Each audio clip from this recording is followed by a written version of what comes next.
Oh no! I did it dancing to fucking Everton. I think we're live now. There Hello, we go. everyone. Welcome to Follow Everton. I'm John, and I'm joined by Dan here. What were your thoughts on the game, Dan? Well, it was a bit frustrating, wasn't it? But I think a lot will be more disappointed than me. I kind of accepted the way it went. Bit frustrated that we brought off Rondon, first of all. Don't think we should have brought him off. That's my opinion. I think I'm a bit more disappointed than you. I think I know Notts Forest are decent. Obviously, they've got a win before. But I just think some of our passing ability, especially the final ball, is so abysmal, and we just lack so much going forward. And I know we don't have a striker, and Rondon was on there.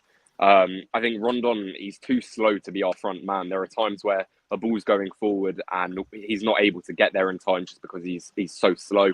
I think Iwobi played well in terms of being able to win the ball back and then trying to make some quick work of it. But his final delivery going forward, his final ball is so poor, and we've given so many chances of just falling through because of our lacking ability going forward.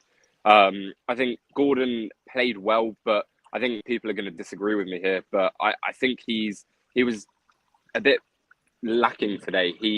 There were times where he's going down very, very easily. And I think especially non-Evertonian fans saying this, but he goes down so easily and he's building this reputation. So if he's in the box and he goes down, most people are going to wave it off and be like, no, it's not a pen or a free kick, because he just goes down so easily. And I would want to see more of the Everton players putting up a fight, trying to stay on their feet and win that ball back, because when they're on the floor, they're unable to then carry on and try and win the ball back. And there should be that fight and determination there.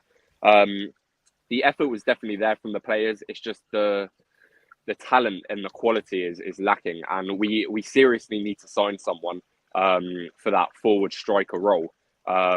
It's just very frustrating to see. Yeah, I do get your points, but I thought Iwobi played well. Iwobi once again was cracking, but in that midfield, you're going to have a different midfield. Onana's going to be in that midfield. Ghana Gay is going to be in the midfield as well. I don't think you can say he was cracking. I think he did well in some aspects, like winning the ball back and trying to move the ball forward. But his final ball to go forward, there was literally nothing there. Like, I genuinely could have done better or find that final ball going forward. And you mentioned Onana. I forgot until you reminded me. He got a yellow card from a very silly tackle. It was almost like a rugby tackle. For those who haven't seen it, he kind of lost out, and the Forest player was ahead of him. And he sort of just jumps forward and tries to hold on to his legs and pull him down. So definitely a yellow card there. And then there was another challenge, which he didn't get a booking for, but I could easily see that given from another ref, where he made a careless tackle and he sort of just stuck his foot in, and he could have easily been sent off for that. So I don't think that was never a sending off. If that one, it was just. It wasn't, but I've seen it given from other refs. And if you're on a yellow, sometimes it was stupid if it was, because it was his second tackle. His second tackle. It wasn't malicious. He's basically nearly got the ball, very close to get the ball. So his intention was to get the ball, and that was never going to be a second yellow. The thing is, if you're on a yellow, your frame of mind needs to be right. I'm on a yellow. He had to make it though, didn't he? What's he going to do then? Is he going to just leave him and let him go through and score? He had to stop him. No, but he was on the right side of him. He was behind him, so he could have just held his ground and tried to win the ball back in another way. Because putting in tackles like that, if we start getting players sent off and missing games, we're already a thin enough team going forward. And if he provides something for us, he's a crucial player that we need. I would have liked to see him start as well. I don't know. Yeah, that's the problem, though. I wouldn't get too frustrated on players yet, because he's come on. It's hard to get into the game when you come on. They're not robots. He's still got to build who he is, find out who he is. He's still got to become the player he needs to be. So he's come on wanting to prove himself. The first tackle was stupid. It's basically the same as Aston Villa. He tried to move forward. He got caught out. And it was a yellow card, and he grabbed him stupidly, but he knew he had to stop him. So whatever on that for me. And the second one, he had to make it for me. But after that, Onana, he settled down. He didn't do anything stupid, and he just played his game. And he just needed to bed in. When you first come on, the game was a busy game. And it's a hard game to come on to because you come on, it's everywhere. You can't get into the game in that position. It's hard to come on in centre midfield when that's where the ball is all the time. So you just need to give him time. I really do think Onana, you need to give him... I can't really judge him unless he starts. I think if he starts, he won't do those mistakes that we're on about. He'd get into the game, slowly grow with the game and stuff like that. That's what I feel. I haven't got a negative anyway. representation of him at all. Obviously, he's very new to the squad. He's building in and he's got a lot of potential. It's just there are some things like that where even if it isn't a second yellow, you just need to be careful because a split second later and he could like a tiny inch wrong and you can easily be sent off or shown a second yellow. Let's move on to talk about the goals then. Obviously, Notts Forest scored to go ahead 1-0. They scored in the 80th minute. The first shot, it was an okay block from Pickford, but obviously it was pushed back into a danger zone. And I think the defence need to be a lot more on it. Patterson kind of walks back in and he's not really aware that there's players off to the side. So I think if you look when we were still 1-0 down, there was a time where we had about 4 or 5 players in the box and they were all trying to take shots. Notts Forest were so compact in the back, getting players behind the ball. And that's why we couldn't score because they put in so many blocks onto the ball.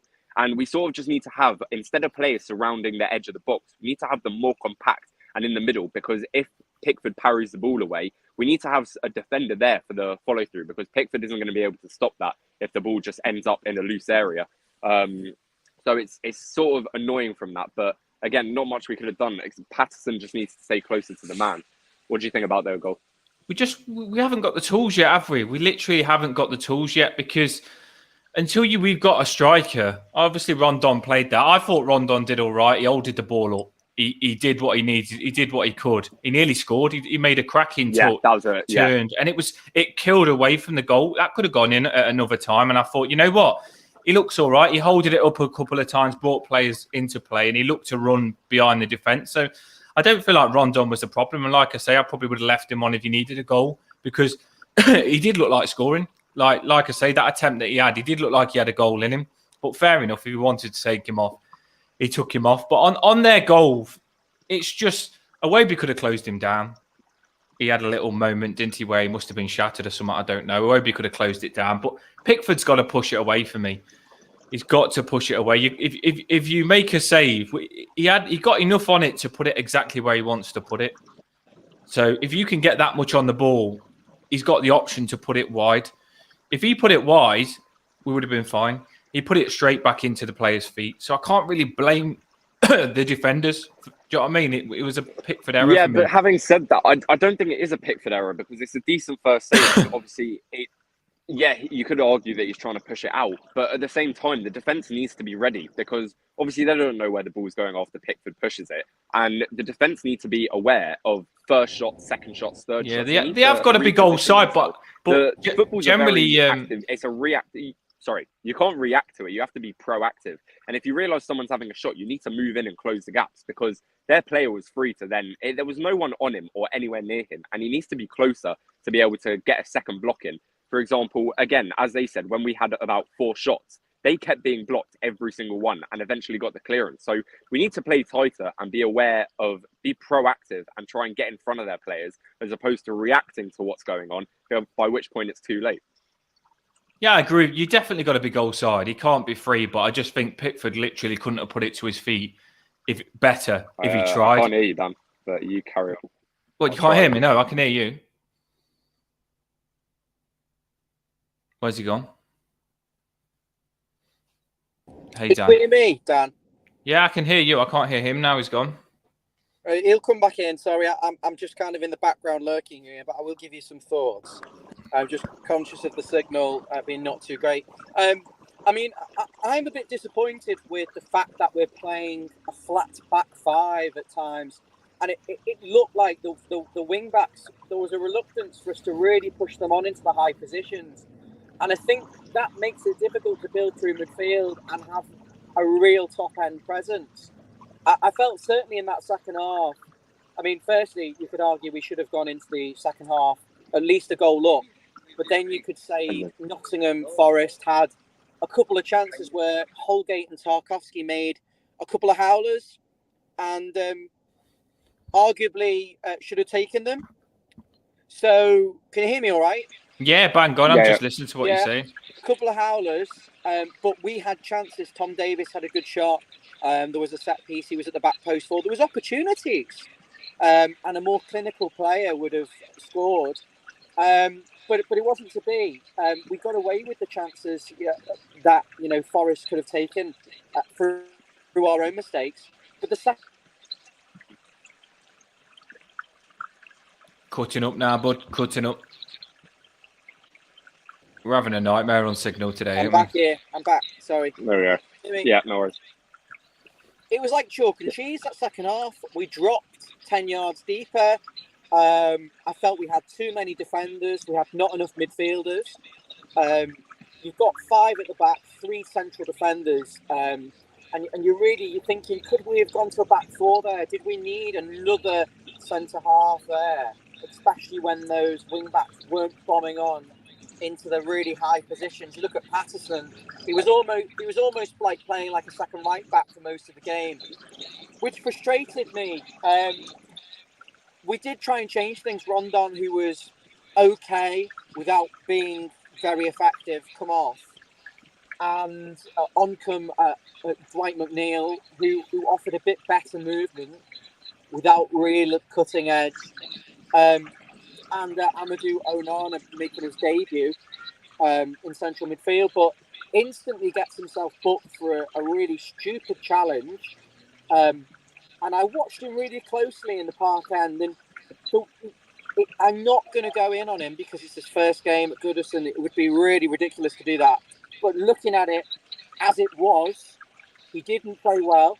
He was off the pace in there, and Iwobi, who was brilliant, might I add, kind of just being everywhere. He's at right wing, he's at left wing, he's at left back, he's at right back, he's in midfield, he's everywhere, doing everything. And Onana struggled. He was lucky to be on the pitch. I think he grew into it a little bit, but it was like the emotion of the occasion for him perhaps got the better of him. And I think we huffed and puffed. The goal was a real disappointment. Pickford parries it straight back to them. And why, when you've got 5 defenders, is no one reacting? Particularly, that's my point. Yeah. Nathan Patterson, had a bad 5-10 minute spell where he got he was in the corner and he should have gone down and got a foul, but he did it too late and it wasn't a foul, and Forest nearly scored. But he had a really bad spell for like 5 minutes, and he was the one arguably should be reacting. But why is the keeper parrying it into that area? Why is there no one reacting?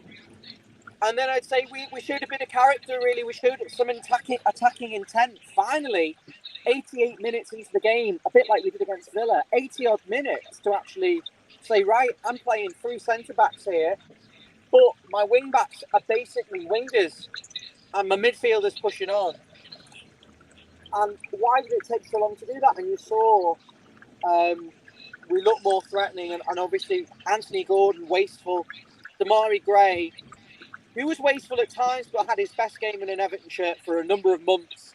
Got his first goal for 8 months, which was Pickford long ball. A really, really nice arch running behind. And normally he just blazes it over, or the keeper gets it, or he falls over. But no, it was good composure. And I think that's a bit harsh on Demarai Gray. Because really I think he was... I think with Demarai Gray, I think that's quite harsh, because I honestly think he was the best player on the pitch, because what he offered going forward, it's a shame that we didn't get anything out of it. John. The amount of, I know, but and the goal was very good. It was a good ball from Pickford and a sensational touch to bring it down and control it, because a lot of the players on the pitch had a very poor first touch, and it just lets the ball go wayward and Notts Forest collect it and then start countering. But I think it was an excellent touch and a good composed finish. But again, the crowd was angry by that point, John. The crowd was furious. Yes, because we have nothing going forward. It's very frustrating. There was one opportunity when McNeil had loads of time, and it happened time and time again. He had loads of opportunity, loads of time to play the pass, play it right, play it through. Not much pressure, and he gives it away, or it's a poor ball. And I think that's why fans were, a lot of them behind me in the Park End, were furious. almost like an angry mob, really. And I think for Lampard to say a striker isn't desperate is delusional. I think we're absolutely desperate for forwards. But I think a striker is key because we've got players that can whip the ball in. For example, Gray or I don't really want to say Iwobi based on that performance. His final ball was nowhere. But we've got players that can whip the ball in. Mikalenko can put a good ball in. Gray his movement was very good and can put a cross in. We need someone to be in the box with pace or to be able to run in. Rondon for me is way too slow, and I think Rondon would be better suited to be like sort of goal hang and be up there and just walk along the line of the of their defensive line and then just so he's more forward. John. He hasn't got the clinical touch. There was one I remember going across the face of goal, a cross out wide. He should have headed it in. He hasn't got the quality there, and I think I know fans have been calling for him to play, but it's really hard to see where the goals are coming from in this team at this moment with this formation and with the lack of strikers. I think it's like a double edge, a double negative, really. I don't know what Dan thinks on that. 5 at the back. What do you think of it? I think on the attacking players, like I think we've got to give some of these players time. Like, you probably think it sounds stupid that I'm saying that, but these players, like attacking players, Gordon, Demarai and McNeil, they need confidence. They need to do something that gives them confidence. I feel like Demarai Gray today did something that is going to make him grow. Like when you start a season, you need to do something that makes you feel like you can score. But Gordon, is that him going back to his best style, running in yeah, behind? well, no one. The thing is, Ryan, nobody ran behind the defence. Nobody. These players didn't know. It looked like we wanted to score, but we didn't know how to score. And I feel like once you get that goal, it makes you grow. It would have been the same if Gordon gets that goal. Gordon desperately needs a goal as well. And McNeil, his passing in the final third wasn't good as well. So I just feel it was massively like they look so like they don't look in form. They look out of form and they haven't got the confidence to do what we need them to do. And the final ball just wasn't there. But obviously that's going to come if they start doing good things. I suppose we've got to be patient with it, but we definitely need a striker. Definitely need a striker. I think most people, me included, I'm not saying I don't like him. I love him as a player. Anthony Gordon, what did you think of his performance today? He's definitely got something. Again, his shooting wasn't always powerful enough. He could have scored about 3 or 4 goals, but he does get in those positions. He's got that thing where he's got an extra yard of pace to everybody else. He can get to the ball before their players all the time. He's got that extra yard of pace. You can see he's got something. A couple of times he could have scored. He has got something, but he just needs to be more clinical. If he can get clinical, he is dangerous. Like, he is really, really dangerous. What did you think of his performance today? It's his finishing, isn't it? It's his finishing. Once again, it was a potential performance, wasn't it? It was a potential. He got in all the positions, but didn't put it in the back of the net. I would disagree with that. I actually think that was a pretty poor performance from Gordon. And that comment that just came up, if you want to drop them on the screen, if you can put them on, put the comments on the screen because they like that. The Peter Duggan one, the other one. We need to sell Gordon because honestly, we don't need him. We need to be getting offered what we're getting offered in terms of money for him. We don't need him as a goal scorer. As I would agree, as we don't need him as a goal scorer. I think he offers a lot going forward and putting balls in. But I think today his performance was very disappointing. I don't think he offered as much as he did. And again, he's not I know he's not the biggest guy. He's quite small, but I think he should be able to use his pace, but he needs to stay on his feet and try and win the ball. He goes down far too easily. And I think today it was very disappointing from him in terms of going forward. And he just missed that clinical finishing that we need from him. And obviously we've been offered 40 or 45 million for him. And if we could spend those on other strikers, I'm not saying get rid of him because he is a great asset to the team, but that's a lot of money considering Richarlison was our top goal scorer and we got 50 something million for him. 45 for such a young player is a huge amount. And if we could spend that on a solid striker or forwards, then that could be another real asset to the team. I think this is a stupid comparison, but I think Richarlison was similar. You remember before he got these 10 goals at the end of the season, he was out of form. He was overdoing it. He was trying to score goals, and he just couldn't score goals. He was putting them wide, and he was putting too much pressure on himself, and he wasn't in goal scoring form. Everyone was saying Richarlison should score more, and then all of a sudden it clicked for Richarlison at the end of the season. And when it clicked, he scored a lot of goals, 10 goals. I think he scored towards the end of the season just in that patch. So maybe Gordon needs to, like I say, he needs that goal to get him going. I'm not sure. What do you think on that, Ryan? Are you there? Or you just left me here again? Too many forward players trying to create chances and boost their egos. Yeah, it's a good point. When we didn't attack as a team, it seems like we attacked as individuals. On what you're saying, like it felt like someone had to do something by themselves instead of linking up together to do something. It took Jordan Pickford to put one in to score. So there you go. Let me ask the question. Would you prefer to have Gordon in the team, or would you rather, let's say he was offered 45 million, would you rather 45 million and be able to buy 2 forwards? Because realistically, we do need 2 strikers or 2 forwards, because again, if one gets injured, then we're going to be back in the same place. So with the transfer window just under 2 weeks away, would you rather have 45 million and then get 2 strikers, 2 good strikers, because you can get a lot with that, or would you rather have Gordon in the team? It's a hard one to say, because what about if we can get 2 strikers without selling Gordon? Frank said that in the interview, didn't he? He said, I'd rather have Gordon and have some strikers to play with him, and he's going to play better. Yeah, very true. If you look at our net spending and profit, we've actually brought more money in for the club than we have spent.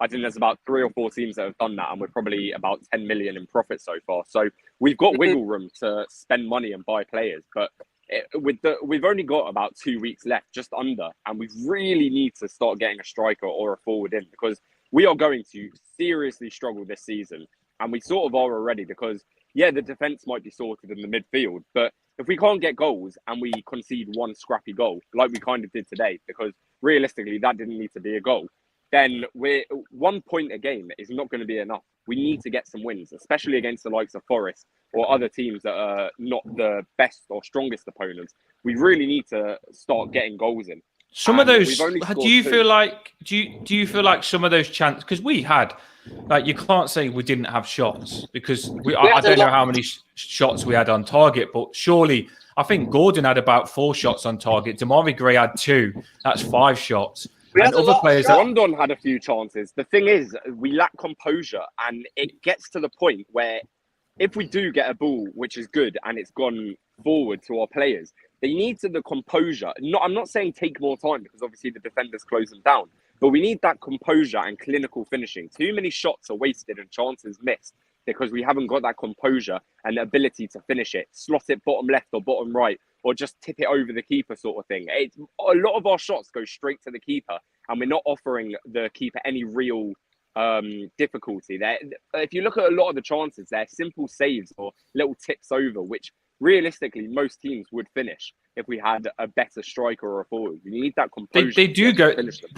They do go in sometimes, though. Sometimes you've got to have a look. I mean, look at that Demarai Gray finish, Arsenal, from what he can put them in. But you can't rely on luck. Yeah, but I would say today our goal, although it was a good goal, we were lucky, because I think we sort of caught them lacking. It was a good ball forward and a good finish, but realistically, you can't rely on luck for all these goals coming in, especially when you've conceded. We need to be able to go forward and score 1, 2, 3 a game. And if we're there till the 88th minute, that was our first proper chance that we actually had composure and were able to finish it. Yeah, we could have scored other goals. Rondon had an unlucky chance that just went wide. But you can't rely on luck to win these games. And honestly, we're going to have another relegation battle on our hands if we do not sort of strike with composure. I'm not going to lie. I'm sitting here. I don't want to be too reactionary, but I have been in the game. So you obviously have that emotional sort of thing, that happens when you go to the game, as opposed to maybe watching it on the TV. When you go to the game, Ryan, you come back in a mood because you've made that extra effort of going into the game. But when you come away from it for a couple of hours, you look at the bigger picture and you take out the actual positives from the game. Well, I'm really honestly, I don't think there were many. There weren't many positives. I think it was a very disappointing performance. Here's go on then, Jonathan. Here's one for you. Do you think that we was better at defending set pieces because they didn't look like they was going to score set pieces? Yeah. So you just said there isn't a positive. You just said there isn't a positive. There you go. I've done you already. But there are also a lot of negatives because if you compare it to last season, our set pieces were abysmal. We conceded so many, and there were a lot of sloppy errors. However, after saying we've sorted our centre-backs out, we've signed Tarkowski, Connor Cody, Vinagre, who didn't start, we've brought in Onana. But so defensively, we should be sound and we're just waiting for a striker. However, I think there were still cases where we've made defensive errors, which could have easily led to a goal under better opposition. If we came up against a top 10 side, and I think Forest aren't quite there yet, but I think if we came up against a better opponent, we would have been thrashed today because there were mistakes that were made by the defence, weren't closing down properly. Tarkowski had a few errors which could have led to goals, but they didn't capitalise on it. So there are definitely errors that are still being made and we need to cut them out. And as well as that, if we haven't got a striker and we're still making these errors, under any good team, we are going to get punished hard by that. No, I like I say, I just think that I think that so there was some mistakes today. Tarkowski, but I've looked at Tarkowski every other game, and he don't normally do that. It was out of his. It wasn't what he normally does, so it didn't worry me loads. Because no matter who you are, if you're the best defenders in the world, you're going to make mistakes. It's going to happen. Sometimes they're going to make mistakes. We still look pretty solid, even though they made a couple of mistakes. It was a game where I felt they wasn't that good. We wasn't that good. And neither of us could get going. And the commentators said this could be anyone's game. If they want it, they could have it. If we wanted it, we could have it. So it was a 50-50 game. And then obviously someone's going to score. Are you happy with that, though? If you're saying that no one deserved it, clearly we're not putting in a good enough performance. We've got loads of. This isn't who we are yet. This is not who we are yet. Ghana Guy's going to come into the team. He's going to come into the team and he's going to help massively. If we don't sign him, then fair enough. We'll probably get someone else. We're bringing this lad in from Ajax as well, Kudus, whatever his name is. He's coming into the team as well. He's going to help. Onana, he needs time. Clearly shown that today. When he's booming, he'll be booming. That's going to change us massively. We're going to bring in a striker. We've got to grow. And am I happy with it? No. Do I think we're going to improve loads and it's going to change? Yes. Am I happy that we was 1-0 down and we showed the character to come back and get a draw, which we massively needed? Because a draw, I feel like getting that draw, it felt good because if we lost that game as well, that's 3 games we've lost. People start panicking big time then. I wouldn't say it's good. I would say it was lucky because it's a bad result. Can we just establish it's a bad result? It is. We should be winning this team at Goodison. And I don't know why the club are getting such a free pass. They've had weeks and weeks and weeks to sign as a bare minimum a replacement for Richarlison. Absolutely. I'm not even talking about the fact we needed a striker to compete with Calvert-Lewin and Richarlison anyway because of injuries, because of loss of form. So, it's disgraceful. I'm really pissed off. I hate the formation. I hate 5-2-3. I think it really hampers. It leaves you short in midfield. It leaves you with too many defenders. It leaves you with no one up front. And you saw again today, the only time it changed is when we changed the formation and we said the wing-backs are moving much higher forward. I'm irritated because, I see what Bob's saying. It's a good result in the end. We salvaged the point. But before the game, if he'd have said it was going to be 1-1, I'd have said, that's rubbish. We're at home. They've just been promoted. But I would have half of their players as well. I'd have Morgan Gibbs-White. I'd have Brennan Johnson. I'm frustrated because I don't see how this can change without recruitment. I don't think Lampard can do anything with this group. He's got to bring in strikers. He's got to get a focal point. He's got to get. I completely agree. It's so disappointing, this result. I think you're being too light on the team. Yeah, we managed to recover and salvage a point, which from the 80th minute, it was a good in the end that we managed to score a goal. And may I add, the first goal that we've actually scored from one of our own players in 3 games. But 3 games without a goal. It was bad finishing, John. It was bad finishing, but then in the second half, you'd say it was a systematic problem. You couldn't point it on an individual and say, well, you were rubbish. You just say it was a system issue and the lack of strikers. But all I'm saying is I'm not being light on the team. All I'm saying is we didn't play well.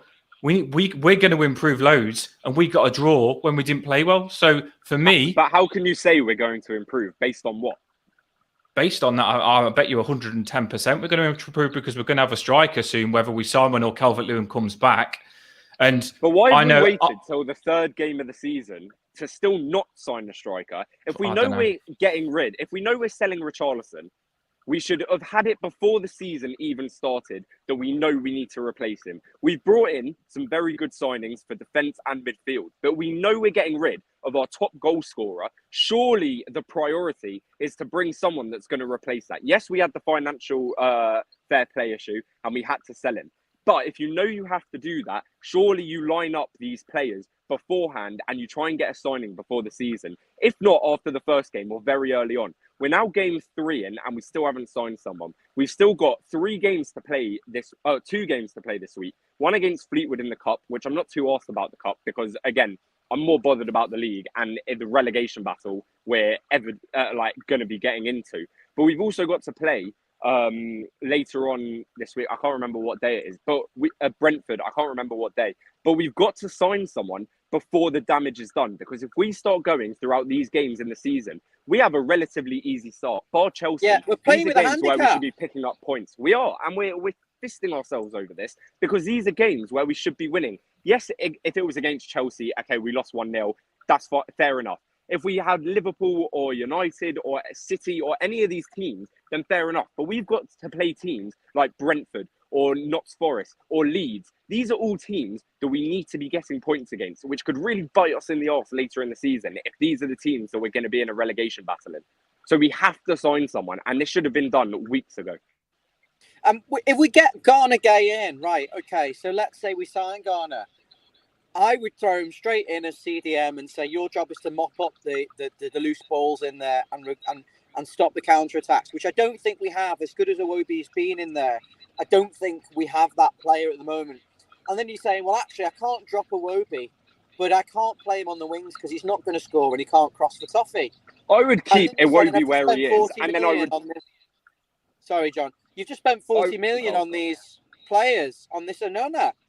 This guy, this Onana, and he was a really poor cameo performance, but he's obviously got talent. He's going to improve. He's going to be good. I don't know whether he's CDM or whether he's a bit more than that, but you're saying, well, I've got 3 midfielders now. I've got to play. So you're scrapping the 5 at the back already. And then I'd say, well, why the hell have we gone and signed this Connor Cody fella who's played 7 years at 5 at the back, and the manager at Wolves is getting rid of him because he can't play in a 4? I mean, it sounds like a bit of a mess. And then you've brought in a specialist left wing back. And you can see that Michaelenko's not offering anything going forward on the left wing in this particular game. Why is he not putting on Vinagre and just saying, you go and run at the opposition defender and get some balls into the box? Could make nuisance. Yeah, I would have liked to see Vinagre play. But on that point, Ryan, I think if we brought Gay in, I would drop Davies because he didn't offer anything, and I think we should have got rid of it. I like him, but he's just not the player we need. I would play Onana and Gay, and you can keep Iwobi in the squad. But I would have Gay as you say, a sweeper and covering any loose balls or in the midfield. I would have Onana playing a more midfield or slightly pushing forward because he has got strength and aggression that we need to utilise, and he can bully other players and get that forward momentum going. And then if you get a striker on the other end of that, then we have real potential. But Davies needs to not be in the team. And then I think we need to have Onana playing a more forward role, and Gay can cover all the loose balls going through. Well, he's been brought in as a midfielder, as a number 8, I think.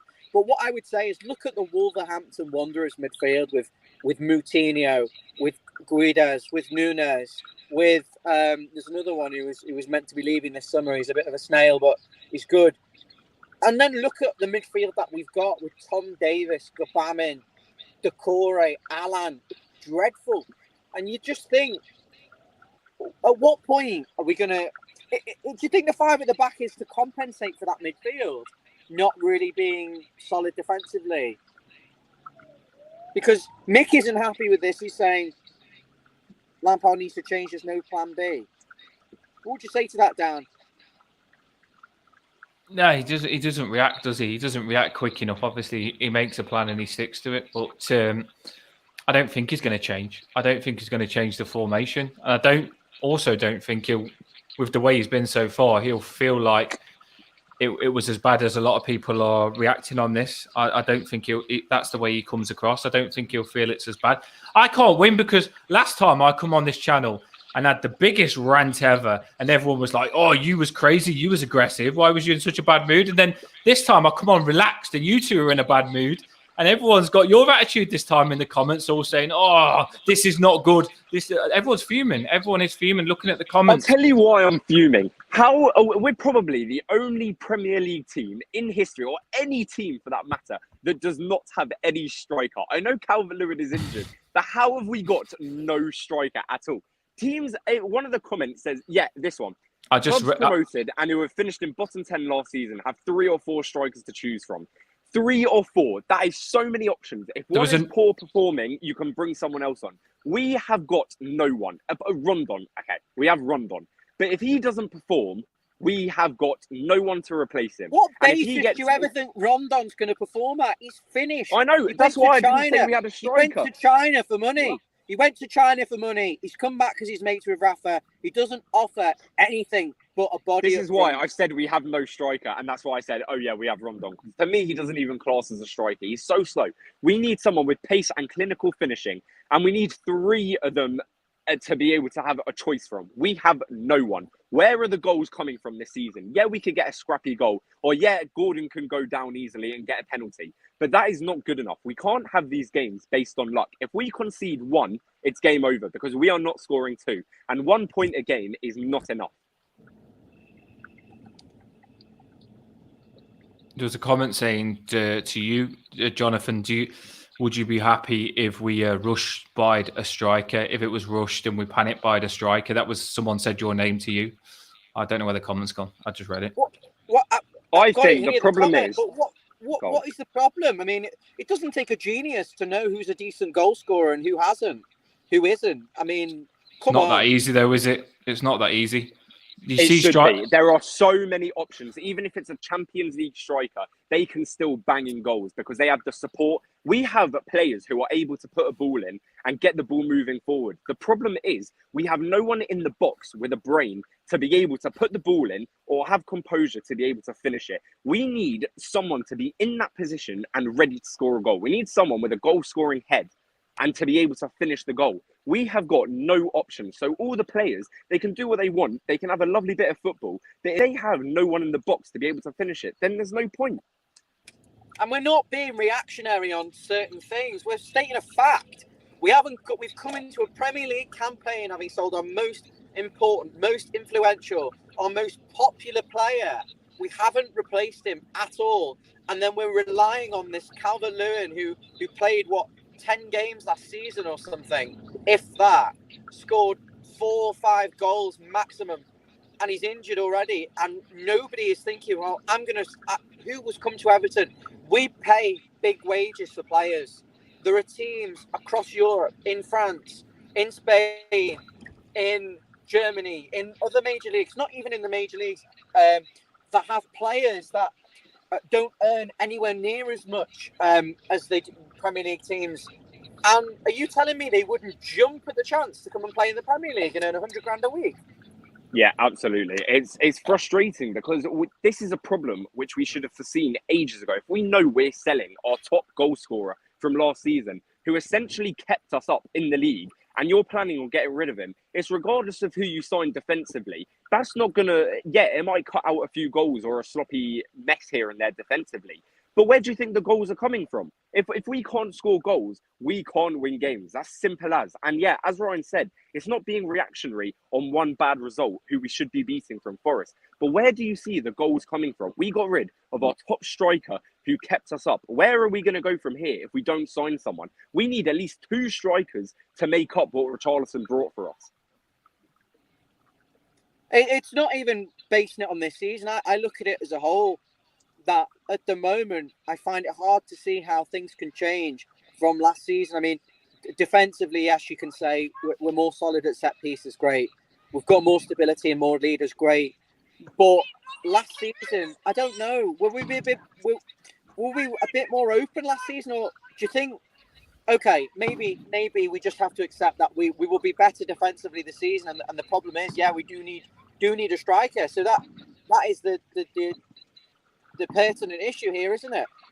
Even if we keep 38 clean sheets, which would be amazing, and cut out all the mistakes and have a solid defensive performance, we need more points than just 1 point a game. 1 point a game does not guarantee you safety from relegation. And we are going to be in a serious relegation battle again, even if we kept perfect clean sheets and didn't concede one, which obviously we're going to do against the bigger teams. We need to be able to score goals, and that is where we are so thin at the moment. We have got absolutely no one to be able to score goals for us right now. I know Dan's very calm, but I do think we're going to. I respect that. No, because I do think we're going to bring a striker in. What did you expect? Like, seriously, you all look shocked that we struggled without a striker. Did you expect Rondon to play absolutely class and be the striker that we needed? No. Did Everton create game in the season to be able to score? Didn't want to play him. Did Everton create more chances than what I thought today? Yes. Do I feel that we're going to get better? Yes. Do I feel that we're going to just get creating the chances? Dan, do I think that we're going to get draws all the time? No, I don't think we're going to get draws all the time. We haven't even been creating the chances. That was a game we created the chances against rubbish opposition. They were crap in the first half. We were all over them. And we didn't take them. We didn't score. So even when we get the chances, we haven't got the players who can finish. We haven't got instinctive players. They're probably saying the same though. They had Brennan Johnson, who we wanted. They had Morgan Gibbs-White that come on that looked a handful. They had some good players. Dan, the difference is they will happily take that result. Last season at Goodison, we got, I think it was we nearly got relegated last season. Points. I know, but we had about 29 points out of 39 points or whatever it was. We had the highest percentage of wins at home because our away record was so poor. We have come to Goodison Park today and we have lost. Well, not lost. We have drawn to a team that is newly promoted. That is so poor from us, and we need to do better. We can't rely on these chances. Even if we create 100 chances in a game, you need to be clinical and finish them. It's irrelevant. We could have 100% possession. We could have 100% completed passes. We could have 100 chances created. If you don't finish them, that all means nothing. We have to finish them. West Ham lost against a team that's just been promoted last game. We normally lose our games against the newly promoted team at Goodison, but then we normally beat a Chelsea or an Arsenal, and it's not happening. I can't see it. The thing that's scary, and I think that's why a lot of fans are going to get panicking, is because last season we had a good start and then we were rubbish. So we had a good 6 games, but then we were brilliant. We had a good 6 games where we were brilliant, and then we had 32 games where we weren't so good most of the time. So the concern, obviously, is that we started like we kind of in the middle of that mess from last season and with no points on the board. So, yeah, you need to accept really and realise there's 35 games still left. It's not like we're getting relegated now. I just want to say, because I need to hop off soon. But it's a worry, without signing the striker, what can Lampard do? How's your holiday, Jonathan? Looks banging there. Yes, great. Although the light. How can you be so stressed in a place like that? Everton, I'm an Everton fan. Yeah, Everton. I just want to say before I go, there was one comment that was directed at me, so I'll just answer it before. There's been loads that have been directed at you. Yeah, I know. It's because I'm annoyed. It was Tolly Toffee, man. It said, Jonathan, but then we don't have the money to get the right person. Your thinking is so short term. It was about signing a striker, and I think the problem is, I wouldn't say it's short term. These games are so crucial early on because it sets us up for the rest of the season. If we are so low down in the table, we've got 1 point from 3. And I know there are other teams that have done the same, like Leicester or United, but it doesn't matter about other teams. We need to focus on us. And if we don't get a striker in, then it's going to batter us against the teams that we need to get points against. We've got Leeds coming up. We've got Brentford coming up. These are all teams that last season were also down in the relegation battle with us. And to be able to get points against them so early on will be crucial. And if we get injuries picked up later in the season, it just puts us in good stead. We have to find a striker. It actually doesn't matter who it is. I would take any one of the people in this channel or any one of our followers to be able to go. You two are probably going to be. We need someone to be able to be there in the position. If this striker's crap, Ryan and Jonathan if this striker that we bring in is crap, YouTube would moan that he's crap. So we do need to bring in the right person. I don't want us to bring in anyone. So many options. Strikers are hard. Players. There are Strikers lots of players in Europe. I'm not saying bring in someone crap. I am saying there are so many options across the entire world, especially Europe, that would be begging to come and play in the Premier League. They would happily be able to do that. We've just bid 25 million for Morgan Gibbs-White, cash, plus add-ons. I don't believe that. We did it too late. He was already on his way to a medical at Nottingham Forest. That was amateur. That was pathetic. If we wanted him, we should have matched the bid or asked, what is the bid they're going to accept? It was ridiculous. But if that shows we've got some money, we've got to go and get a 30, 40 million pound striker. Maybe we need to pay in installments because we simply have to do that. I mean, we're not going to be suddenly amazing away from home. I don't see it. I don't see how we can suddenly just become this fantastic team away from home with mostly the same squad as last season. And but you're saying this as if we actually don't have money. We can dominate the game. We did, but haven't got a striker. We've sorted our financial fair play from last season. That means that we've scrapped that, right? We have actually got more money come in from this transfer window than we have spent on players. I think we're still in profit of about 5-10 million, which, yes, is not enough money to buy the player that we need. But we can afford to spend more money on a player than that. We haven't spent loads of money in this transfer window, and we have signed some very good players that help our squad depth out and our main first team. We can spend money on a good striker. I'm not saying panic buy and buy any crap striker and just fill the position randomly. We can afford to buy a decent player which will actually fit into our team, and we just need to put forward. And I know we're trying, but if you're telling me that we knew we were going to sell Richarlison, how is no one thinking, oh yeah, he's our top goal scorer, we might need to buy someone to replace him? That's ridiculous. That is very, very poor from the team. Not the team, the management. There has to be someone thinking, if we're getting rid of our top goal scorer, where are the other goals going to come from then? It's ridiculous. I wouldn't mind, but you haven't got goal scorers in midfield. Iwobi, Davis. If you look at their goal records, I think Iwobi's got 4 goals in 100 appearances, or I think it's 6. They're not goal scorers at all. Yeah, they can create chances, goals, but we need someone to finish it. I know. And Demarai Gray can score a goal. That was his first in 8 months. However, I agree. I'm glad he scored it though, because you've got to big him up. You've got to give him a pat on the back because he didn't have to go and do that. If he starts doing that, then he can become the player we need him to be.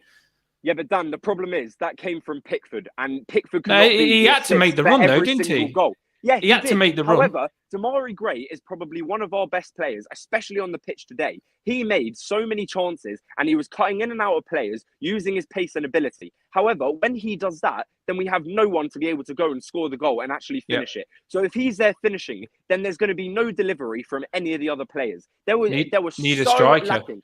Iwobi, yes, he played well, trying to move the ball about and recovering the loose ball. However, his final delivery into the box was nowhere to be seen. He had so many chances wasted because it was just a loose ball or a panic push and he didn't get it. So if Demarai Gray, you're moving to be a goal scorer and playing that central role, there is going to be no delivery then from any of the other players. Mikalenko was nowhere to be seen today.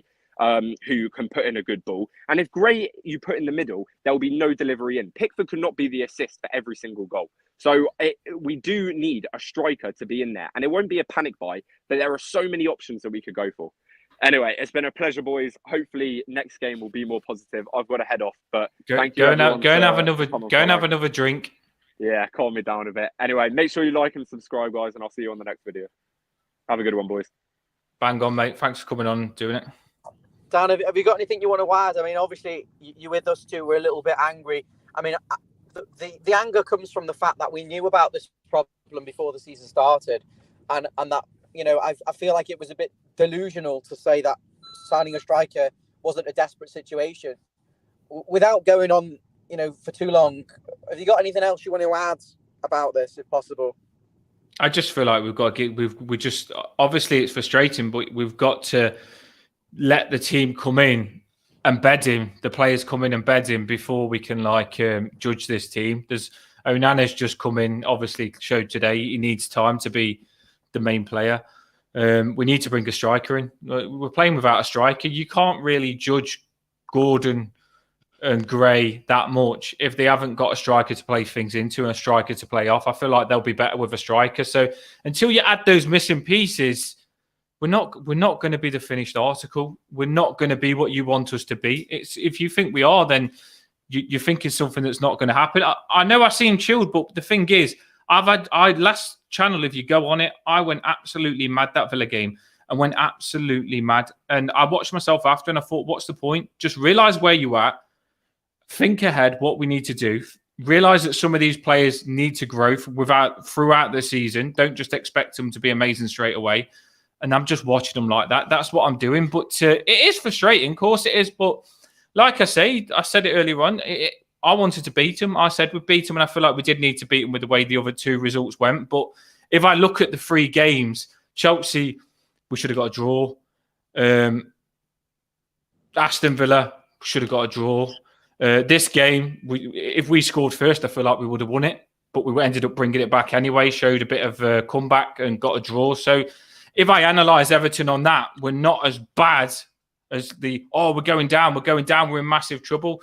There's loads of players to come in. There's loads of players to get better. So we've got loads of potential still to come. And to say, do you think we're going to get better? What have you seen to make you think that we're going to get better? We defended set pieces a lot better today. Everything that come in, we cleared. We only had to deal with about 2 set pieces. There was more than 2, definitely, because I could go back and pick them out for you, Ryan. Honestly, there was more than 2. There was 1 corner in the first half. No, not just that. Balls in the box then, not just set pieces. Balls in the box. There were so many balls that was whipped in and Cody and Tarkowski headed unclear. And we looked like we sorted that out. So there is, like I say, there is loads of stuff. I'm not happy with us, but I do believe that we are going to improve. Just clarifying, Nottingham had 2 corners in the whole game. No, have a look at the balls in the box as well. I bet you they did more. If you go to the stats of headed clearances, we didn't need 3 centre halves. We didn't need them. We didn't need the 3 centre halves. They didn't throw the ball into the box. They didn't play with a target man. They had people running and around and good interplay. I felt generally we dominated the game apart from about 20-30 minute spell where it just felt like we didn't have 50-50. We didn't really have the end product. I think that's the problem, and I don't know whether that's going to come with the players we've got. I think that's going to come from the recruitment. I do have to wrap things up, Dan. Yeah, definitely. Still work now, but I think you will get another match reaction tonight, guys. If you're watching, probably Andalf David. Maybe we'll give you a little bit more of an in-depth match reaction once they've had calmed down and can reflect on it. And Dan, you're more than welcome to join on that. That would be fantastic. Yeah, I think Geof will be similar. To be fair, I think Geof. I don't think he'll be on a meltdown, but see what he says. It'll be interesting to see what they think as well. Everyone's got different reactions, different games. Like I say, mine was crazy against Villa, but this one, I'm not as frustrated as some. But obviously, I really wanted to win it, but I with what we put out at that starting lineup, it wasn't what I wanted, so I didn't expect more than what I was going to get. Well, there you go. He's Basil. over. He's there. How's Basil feel? I'm interested on this. Basil, I've just been with 2 incredible Hulks at the side of me, mate. Just from me in without. Are you Incredible Hulk or are you not? Put my equipment correct, but Incredible Hulk. Yeah, I probably frustrated them both because they was really, really angry and I was a bit more chilled, but. Who was on there? I haven't seen it. Jonathan was fuming and Ryan's not like fuming as well. Yeah, I can't say I'm that happy, to be honest. Here we go. Sounds like you're a lot happier than the rest of us. I'm not happy, but I just feel like there's like loads that we can improve on. Like generally, straight away I watched the game and I thought it's not our game. I seen Gordon have shots that could go in and didn't go in. I seen Gray have shots that he didn't connect with that could go in and don't go in. If they went in, I feel like we probably would have gone ahead and we probably would have won it. But sometimes you just think this isn't our game. It generally wasn't. You've gone quiet for me. I don't know why. Can't hear. It might be my thing that's quiet. I can't hear you. It might be me that's gone off. No, I can hear you. You can't hear me. Oh, I can't hear you. You've gone really quiet. That's better. I don't know what's going on with the technology, but I blame that on Ryan because he put me in while I was setting up my mic. But It's gone really loud now. Gordon and Gray, I think they have this thing in their brain. They feel like they have to do everything themselves, and they have to be the ones to finish the chances because they don't trust other players to be able to do it. And they're probably right in that regard, that other players in the squad, the likes of Davies or Iwobi, are probably not going to finish a sort of semi-difficult chance. But I feel like sometimes they're just running into alleys trying to get shots off. And you look at the stats, we had 19 shots. I think we had 9 on target or 8 on target. We didn't really test the keeper, would you say? I mean, Henderson's a good goalkeeper, and every shot was a bit too close to him, and it was quite comfortable. So I come away frustrated knowing that, especially in the first half, we had a good 15-minute spell where we'd actually looked promising on the ball and moved it well and utilised the formation, but really struggled to actually create a clinical chance out of it. And then for me, once it got to 60 minutes and Rondon came off, we lost the focal point.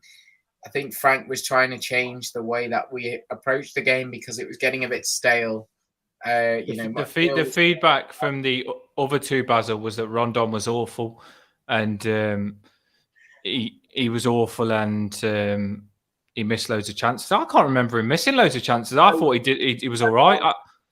He had one chance in the second half where he turned and hit it wide. Yeah, it was good. But they said earlier on that he had loads of chances and he missed. I can't remember. I generally can't remember him. Like you say, that one shot where he created it himself and he turned and it looked like it was going in. That was the only chance I could remember. Yeah, this is what I mean. Tolly Toffee Man saying it as well. There's too many forwards trying to create chances to boost their own egos. That's it. Instead of making, sometimes you're just screaming pass and the pass isn't there or the shot. It's just frustrating watching it, but I didn't think Rondon was that bad. I thought he was a presence, and I think I agree with you. So, but I didn't say anything when people were saying that he was absolutely awful. I think sometimes when you want him to be better than what he is, but I feel like everything that Rondon could do, he did. Like generally. Well, I was thinking about Rondon. I was thinking everyone thinks he's that bad. Oh, your sound's cut off again. It's muted you. What's cracking here? Your sound's gone off. I've been muted, haven't I? It keeps muting you, yeah. I don't know why. And then I hear beeping. You're back now. It just said mute at the side of your thing as well. This is a nightmare. Everton, aren't we?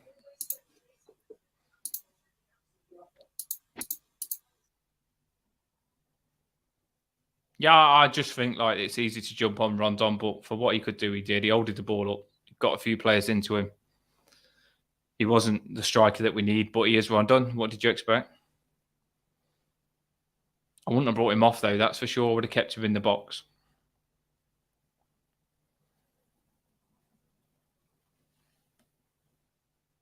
People in the comments, generally keep dropping comments. What do you think? What's your thoughts on the game? Because obviously there's loads.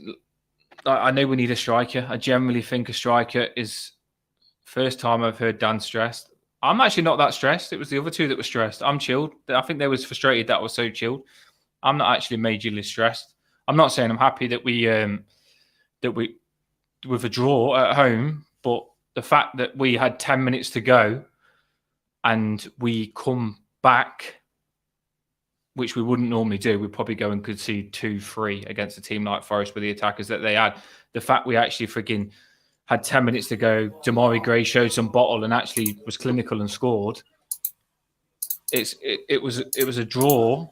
Like some people say, if you perform badly and you get something out of it, then buzzing.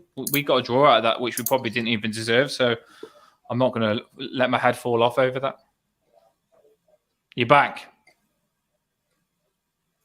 I can't hear anything anyone's saying. Everybody can hear you. Everybody can hear you.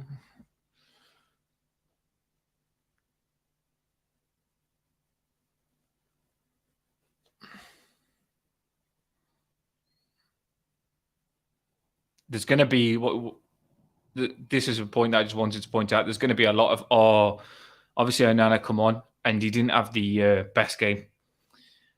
he ain't going to come on. He is still 21. Remember this, and we all were incredibly behind him and expect him to be the gem. He is going to be a gem, by the way, but don't expect him to be able to come on as a sub every game and just do everything perfect, because that's not going to happen. You come into a game, the game's been moving. You can't just flow with the game. It's hard to get into it. He come on last time. He made a mistake against Aston Villa, and he come on wanting to do something, knowing that we needed a goal, and probably the reason he made the mistake. But on Onana as well, this one, yeah, it did look stupid. Yeah, he did pull the player down, but he just couldn't get into the game, could he? And sometimes that happens when you come on as a substitute. I feel if he started, we would have got a different Onana. I do feel he should have started, definitely, but that doesn't seem what Lampard wants to do. But I think he'd be a lot more chilled, because the game always starts slow and you start doing the passing and you grow with the game. You're bringing him on whatever time you brought him on, 60th minute.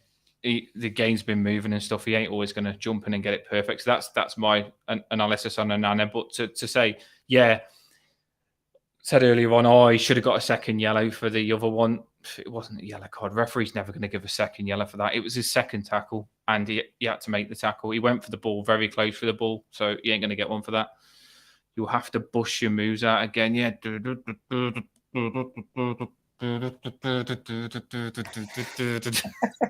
Hello. I've actually pulled my back, Basil. Can you hear me now? Yeah, I could hear you all the time. You just didn't think we could hear you. I was trying to tell you I can hear you. Something up with my main computer because I can't hear anything. Everybody's been a disaster that's come on today. I'm going to fire you all and just use this as my own channel now. I feel like I've got to sack you all. What have you been talking about? Well, to be fair, I just went on a massive, deep conversation with the people. I don't know whether they listened or not, but just about Onana, I just said, generally, if people are going to get on his back because they expect too much from him, he's come on and he's been good last time, but made a mistake. When you come on in a game, if you start a game, you grow with the game because the game starts slow and you build your confidence throughout the game and you grow with the game and you get into it. It's your game. If you keep bringing him on as sub, it's hard to come into a game and flow with it straight away. It's not always going to happen. He's come on. He's tried to move forward, made a mistake and grabbed the player because he's made a mistake. He just wants to freaking prove himself and do something. That's why he's done it. And people say, oh, that was a stupid challenge. Yeah, it was, but he tried. At least he tried. And then on the second one, Jonathan and Ryan, he could have got a red. Why did he do that? He was so close to the ball. The referee's never going to give a red for me on that. He's never going to give a red for me. I don't think he was going to get a red for that. But basically, all I'm saying is when Lampard starts him, it's going to be easier for him. I feel like coming on as substitute's harder. He came on to a midfield where, Nottingham Forest were playing that similar type of formation, the 3 or the 5-2-3. And Nottingham Forest play 2 strikers with 1 in behind, like you were asking us to play, quite narrow. So that midfield's quite congested. So to throw him on there with Iwobi.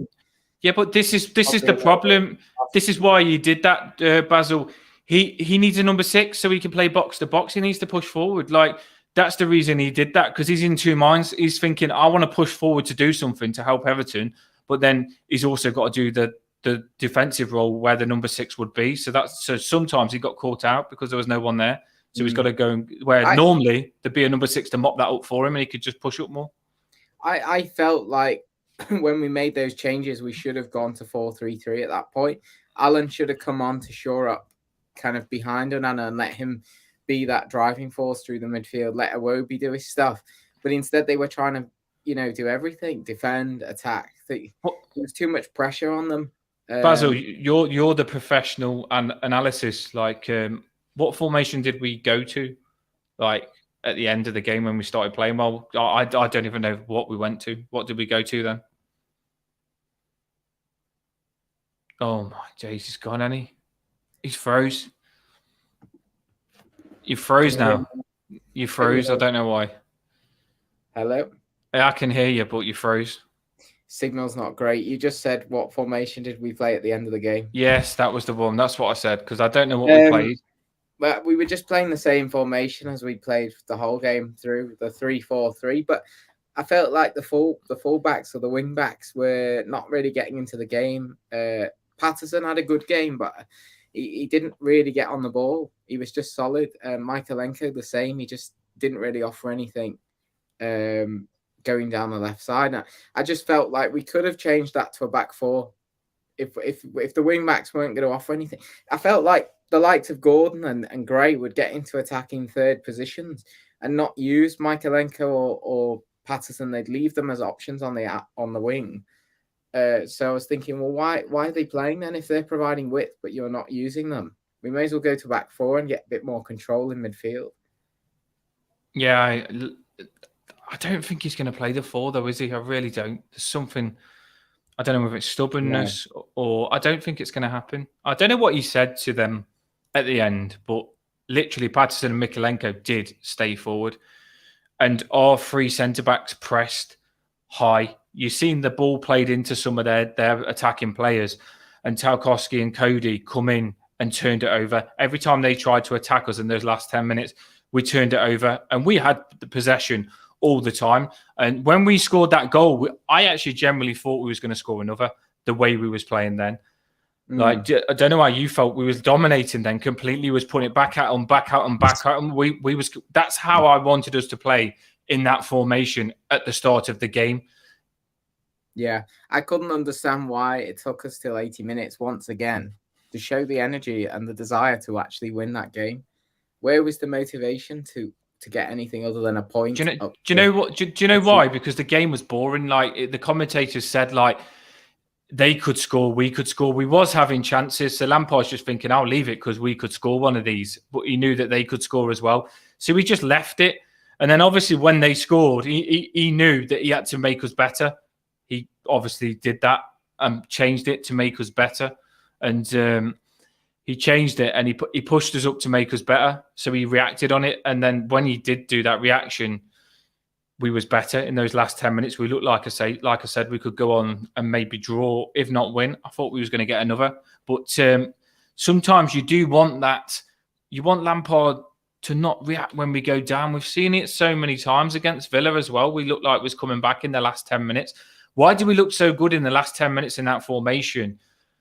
And we don't look like that at the start of the game. I think we've got to show a bit more balls and play that formation right. Because if you don't play that formation right, and I've showed you ways I've done and analysed that formation, it can work, but your wing-backs cannot be with your centre-backs. They need to be up top. They're not wing-backs. Like, they've got to be wingers. They have got to be wingers, and they've got to be good wingers as well for that formation to work. It's going to be interesting, Basil. Like, what's he going to do? Like, because there's pressure coming on Lampard on this formation, and you were saying, with loads of other people in here, play the four at the back, play the four at the back. I don't think he's going to play that four at the back. I really don't. Then what happens if he don't? Well, I think it could be the downfall of him. I hope not. But You've gone quiet again now. I don't know if it's my speaker. You've gone quiet. can someone in the comments report as to whether they can hear my Is he quiet or is it me? sound?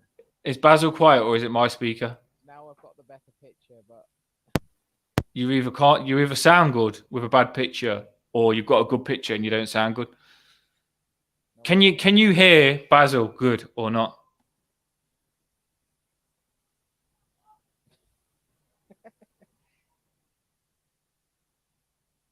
can't hear me. That's very odd.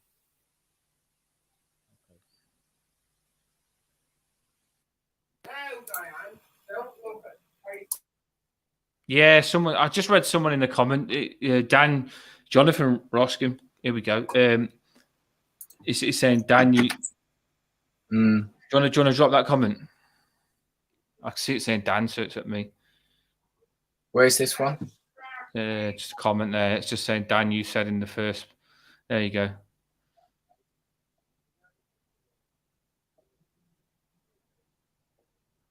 I completely agree with him. I think even if we had Richarlison today, we would have won that game. Yeah, but what's he saying? Is he saying that I'm just saying the same thing all the time? He's agreeing that he's saying that you said if we had a striker against Chelsea, we would have won the game. But we still haven't addressed that issue. Yeah, so we're all frustrated with that. I'm not happy about that, and If you think I'm happy about that, you're crazy. We need a striker. I know that, but for me, it's 2 points dropped that, and I think he's making that point that we're very slow on that. But if we can't beat those like to Nottingham Forest at home, I mean, I'm not trying to disrespect them. They're a decent side, but they didn't seem to do a lot. They didn't threaten our goal very much, and they scored off a rebounded shot. We couldn't beat them at home. I'm bemused, really. Are things going to change? I know you're really positive. Even with Calvert-Lewin, we don't always look like a much better side. We will be better for sure, but how good are we going to be with Calvert-Lewin? Do we need to sign a striker who can definitely compete with Calvert-Lewin rather than someone who just to fill a job, which is what maybe the reason why we're not just buying any old striker? We don't know, do we? I think if we've got Calvert-Lewin on form, in every formation you need something. Positions aren't there for no reason. In teams, they need players in every position. We ain't playing with a striker, so like you're gonna massively lose out for not playing a striker. When Calvert-Lewin's back, basically we need. This is what I was thinking earlier on. Might be a good point. Don't know what you think. We need someone that loves the challenge of getting the goals for us, because our midfielders haven't got the confidence yet to get the goals. But if every game we've got a striker that's getting us goals, it gives players behind him confidence to get goals as well, because they're seeing him get goals and they think, right, I'm going to do the same. And they do the same thing as the striker. They start to get goals. But that striker that loves getting goals, that loves the pressure, which Gordon and Gray don't like the pressure of that at the minute. They haven't got that killer shark instinct of getting goals. But if we've got a striker that can come in and thrive for goals, then it's going to entice our midfielders behind him to give him the ball and get him the goals. So their game's probably going to get better. So I honestly feel, Basil, just by bringing a striker in, which we need a striker, we know that. And it's frustrating for me. I can be positive, Dan, or I can be freaking angry, Dan. It's frustrating for me that we haven't got a striker. Do I believe we are going to get one? Yes, 100%. I think that we're trying to get a good striker, and that's our problem, which I'm not going to moan about when he comes in if he's good, because I think Brozier, it seems every time Lampard talks about him, Brozier is the man that he wants. And Lampard don't want to downgrade from Brozier. It feels like he's got him in his head. He wants a striker that's going to come in and teams are going to struggle with him and he's going to score goals for us all the time. So if he ends up being a good striker, we're not going to moan, are we, Basil? Did you see, ironically, that Shea Adams scored 2 goals today? No, I did. Give Southampton the win. I did see his name in the comments, so that's probably what people was talking about, because I was reading people saying Shea Adams. Yeah. But no, you're totally right. But I worry that Brozier isn't the right man. I mean, yeah, I'm not saying he is, but I know Lampard. Did you see the smile on his face when his name was mentioned? He's definitely wants him, doesn't he? He does it every time. Every time Gay's mentioned, you can see he knows what we're thinking. He's not stupid. He just can't really say anything. Players help players, though, don't they, Basil? Like, this is why I'm not worried, because I've got hope. Because when Ghana Gay comes in, Onana and Iwobi will play better in front of him. Like, I generally think, because Iwobi is. They said a bit earlier on, they said his passing was awful. His passing wasn't that good in the final third, but trust me, every other part of his game was sensational again. And he's a lot more composed on the ball, isn't he, Basil? Like, he is a big positive for me, Iwobi is. He's growing every game. He's a lot better when he's deeper in a way. It's strange when he's not in that final third. Sometimes he's actually better as a deep line playmaker. He moves the ball really well. I mean, this comment, he's backing him up. I thought he was our man of the match today. Yeah, he is. I thought he was the standout performer. But, in that last 5 minutes when we were really on top of Nottingham Forest and we were in their faces, he was driving that with his pressing and his running and his aggression and his turning it over. But I don't think he's that good going forward when we get into the final third. I think he overhits crosses. He tries things that nobody's on the same wavelength with him. So I think we're finding a better position for him. But the movement in front is, one of the commentators said it, like they said, now you've took Rondon off. There's no movement from them to go behind the defenders. Like, I think there was it was McNeil, I think he was running and he just didn't know who to pass it to because the movement in front of him wasn't that good. And the same with Onana at one point. He's running and he just did a bad pass because the movement of our attacking players needs to force our players into that pass because you think, bloody hell, that movement's good. I'm going to play it to him where he wants it. But because our attacking players ain't making that movement, we don't know. We often just lose the ball because we don't know where to pass it. So the movement has got to be a lot better when we're attacking. That's what's going to help us score as well. It's very difficult for these wingers playing up top with a makeshift formation or the makeshift attack line to know who's going to be running where, isn't it? When you've got a striker, you know you can play the ball into certain areas and the striker will be near it or running onto it.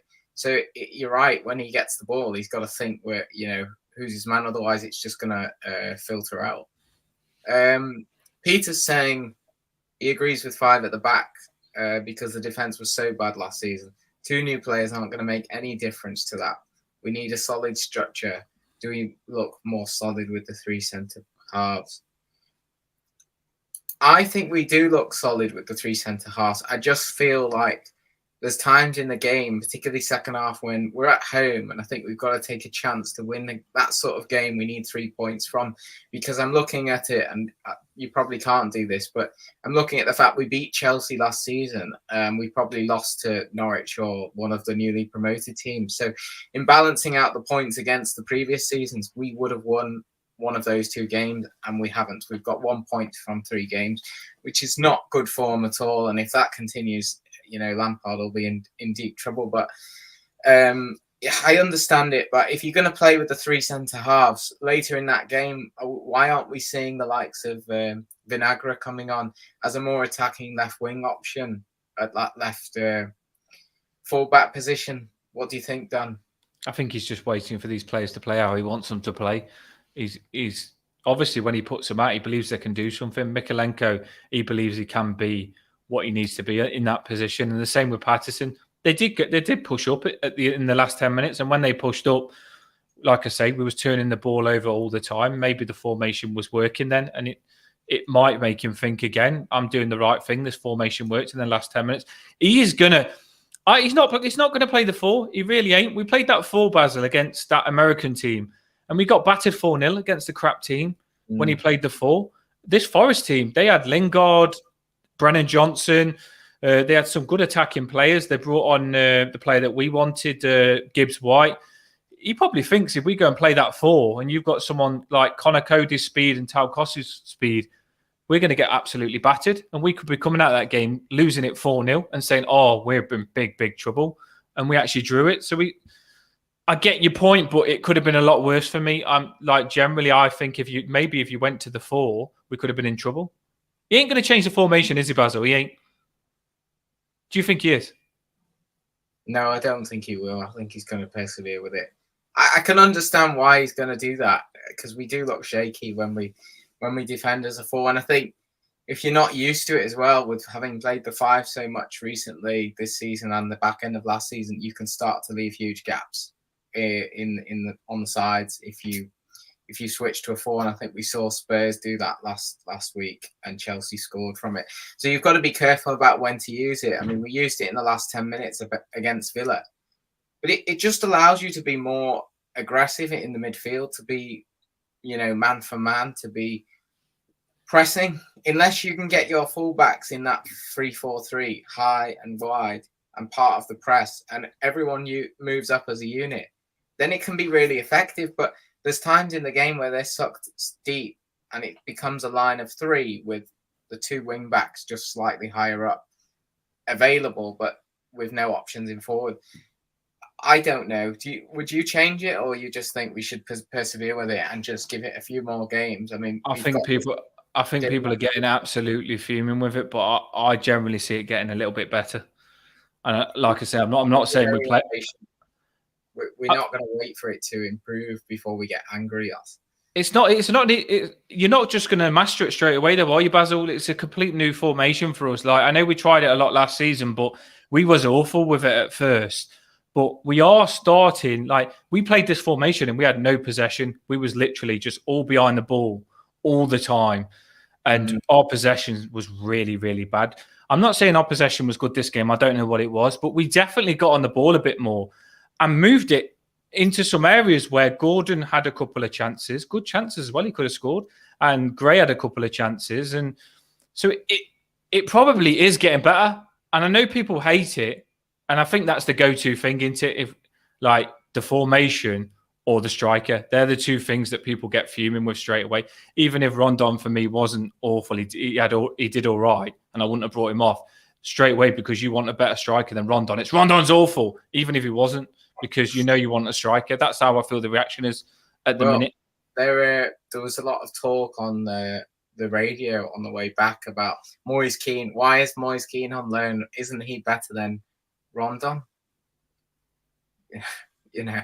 But I was thinking about him, but I do feel we need a centre forward in this formation because Tarkowski and Cody, they can keep lofting that ball like Pickford did, that long ball into the centre forward. Now that centre forward can either flick it on to the runners past him, and that's when you get Gray and Gordon in good positions when they run past him, when they run past the striker, because they're really on goal then. And the Gray goal, look at it. Fair play to him though. Like I honestly feel, because people were so angry with the performance, Gray ain't getting no credit for that.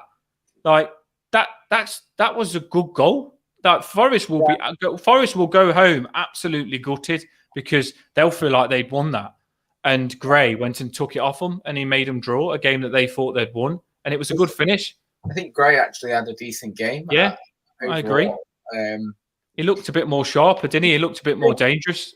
Do you think that Pickford played that ball? Because I was sat there in the park and thinking, Nana had the ball on the half turn a few times and nearly lost it or ended up in a 50-50 that he got booking for, gave a foul away. I think that the team started to not use him as an option, like to pass to him in a way. And then Pickford picked up the ball. Onana was free in space, but he just ignored him and he went long. I think actually as a result, it created the goal in a weird way. But sometimes football is so easy. Like we try, where you feel like you've got to play it out from the back, build it up nice through the middle, and then get it to the striker, and then you score. You can literally just play one ball to your striker, get a player to run into him or run off him, or ball over the top, and you can score so easy. And I feel we're not direct enough sometimes, Basil. You can get a lot. There was one ball. Did you see it? I don't know. I think it was Tarkowski challenged their goalkeeper, one long ball, and the keeper fumbled it, and one ball in the box. And I'm thinking we nearly scored from that. You don't always have to score pretty goals from outside the box. Sometimes you just got to literally put the ball in there and push up. That's it. You're playing against the Nottingham Forest team who've made 15 signings. They're obviously not going to have gelled either as a side, and to question them by playing in those balls into the channel and into the box, you want to see that. Something Moyes used to do a lot was instruct the players to play balls into the channels and get your striker heading it, and even if you don't win the header, you win a throw-in. That's 50 yards up the pitch. Well, that Villa game, Basil, we passed the ball about loads, but their centre-backs did nothing all game. They didn't even get tested. They did their centre-backs. Where like we're saying, sometimes you just got to play the ball at the centre-backs, just make them play. Just see what they've got, because they'll make mistakes. They often do. Their centre-backs wasn't that good, and they looked a bit like there was mistakes in them. Sometimes I just wish, if we're struggling to pass the ball and get the ball up, just be direct. Put it into Rondon up there and just say to Gordon or Gray, get the knockdowns off him. Because if they get the knockdowns off him and they're in the box, Gordon and Gray did look, I know they wasn't clinical enough, but they did look dangerous in the box, didn't they? What's that say? He's just saying that Michael's saying that DCL won't be here at Christmas. If things don't improve, he's going to be thinking of England. I think it'll be too late by then because the World Cup's in November. So no, you can't really say that. Look at Richarlison. Bloody hell, we've seen the pictures of Richarlison today. He's hands in his head like that. He's going to be out of the Brazil squad now. He knew he wasn't going to play. Yeah, he played 15 minutes. That's what I'm saying. He's going to be wasted. Fact is, if Calvert-Lewin's going to come back, he's going to play every game that he's fit. Yeah. If he wants to be in that England squad, then then he can get in the England squad just because everyone watches the Premier League. And if Calvert-Lewin's doing well in the Premier League, Gareth Southgate will look at him. And this is where it could massively benefit Everton, because Calvert-Lewin wants something. I mean, he should be hungry all the time, but Calvert-Lewin wants to get in that England squad. So he knows, first of all, he's got to stay fit. Second of all, when he comes back, he knows he's got to bang some goals in. So I am looking forward to him coming back. I just hope that we keep him fit. Well, what did you think of McNeil in that false nine as opposed to Gordon? Because at least something he gave us was running in behind, which Gordon tends to not want to do. He wants to come searching for the ball. But McNeil offered the outlet of a bit of pace, latching onto the ball. It's frustrating, isn't it? Because I did feel like we needed a centre forward on to be a nuisance. But then you also know that you haven't got Rondon speed. And obviously, when you took Rondon off, you didn't have that someone that hold it up. But then you had someone that had more legs than Rondon with McNeil, who looked to just run his socks off when he come on. He wasn't as clinical as he normally is. I don't know. It wasn't his best game. Yeah, because there's a couple of times he could have played someone in, and he would have played someone in, and he could have had a shot that he'd normally put in. Needs to get his confidence, doesn't he? He looked really good in the Ukraine game. I was very frustrated that he didn't start the game, provided that Rondon started the game, because I thought, he doesn't have much in the way of goals and assists record output, but he can put a good delivery in. And if you've got Rondon in the box and you can get him attacking one of McNeil's crosses, maybe we'll get a flick on header or something. But, to have him come on, without a striker on the pitch, you think you ask a lot of him, of what he can offer at that point in the game. You do feel like with McNeil, he's going to be more clinical. He probably, if he got some of those chances that Gray and Gordon got that first half, he probably would have put it in the back of the net. Michael's saying Gordon can't finish. He's classed with the ball till last minute and hasn't got the power to score. He's very good at taking the ball under a little bit of pressure, or just, taking an excellent touch that takes it away from the defender or the midfielder, and then getting you up the pitch and running at the opposition's players. It's a very good asset to have in your team, but when he gets to that final third, he doesn't seem to know when to cross, when to pass. There was opportunities to just lay it off to Patterson to get the cross in and get in the box. He'd try and beat a man and do a shot off. I don't think he crossed the ball once during that game. I'd love to see the statistics on it, but I think every time in the final third, it was a shot that was the output. That makes me question whether he trusts the rest of his attack, or whether he's just after the glory, or I don't know what it is, but we seemed a little bit toothless in that final third. We were getting to the final third and not really testing the keeper enough for me. He's frustrated. He's frustrating, Gordon is, because if he does get more clinical, I feel like he's got a lot of talent, because he's got that extra bit of pace to everyone else, where you can get to the ball before someone else. But one thing that frustrates with him, I can pick out a lot of his mistakes, but he does get back and he defends, and he does turn the ball over for us a lot, and he gets the ball back for us just by beating players to the ball and stuff like that. He's got a lot to his game, Ante, and he's one of those players, Gordon is, where, because I've been proper looking at him with this price tag on him, and he has got something. He's just got that. He's got something, but he's not putting it together. And I do feel that he offers so much defensively as well. I watched him track back today loads, and he turned the possession over and stuff like that. He just needs to be more clinical. Like they said, his shots wasn't powerful enough as well. Yeah, he's got real assets, Gordon. I mean, that's why he's being hunted down, because he's got quality in him. It's just there's areas of his game that are really weak, and unfortunately for us, it's the area that we're desperately crying out for. There you go, Amanda Stevens. Someone positive there. We'll end up stronger when we bring in these new signings. Which is this is the reason I'm staying positive, because we are going to benefit from getting Garner Gay in that centre midfield. I don't care what anyone says, we need him there, and we are going to benefit from bringing a striker in, ain't we? That's why I feel like not massively worried. We are into this sort of final 10 days of the window, 2 weeks, and it's crucial. These are going to be a crucial few weeks now. For me, we need to get Garner Gay over the line.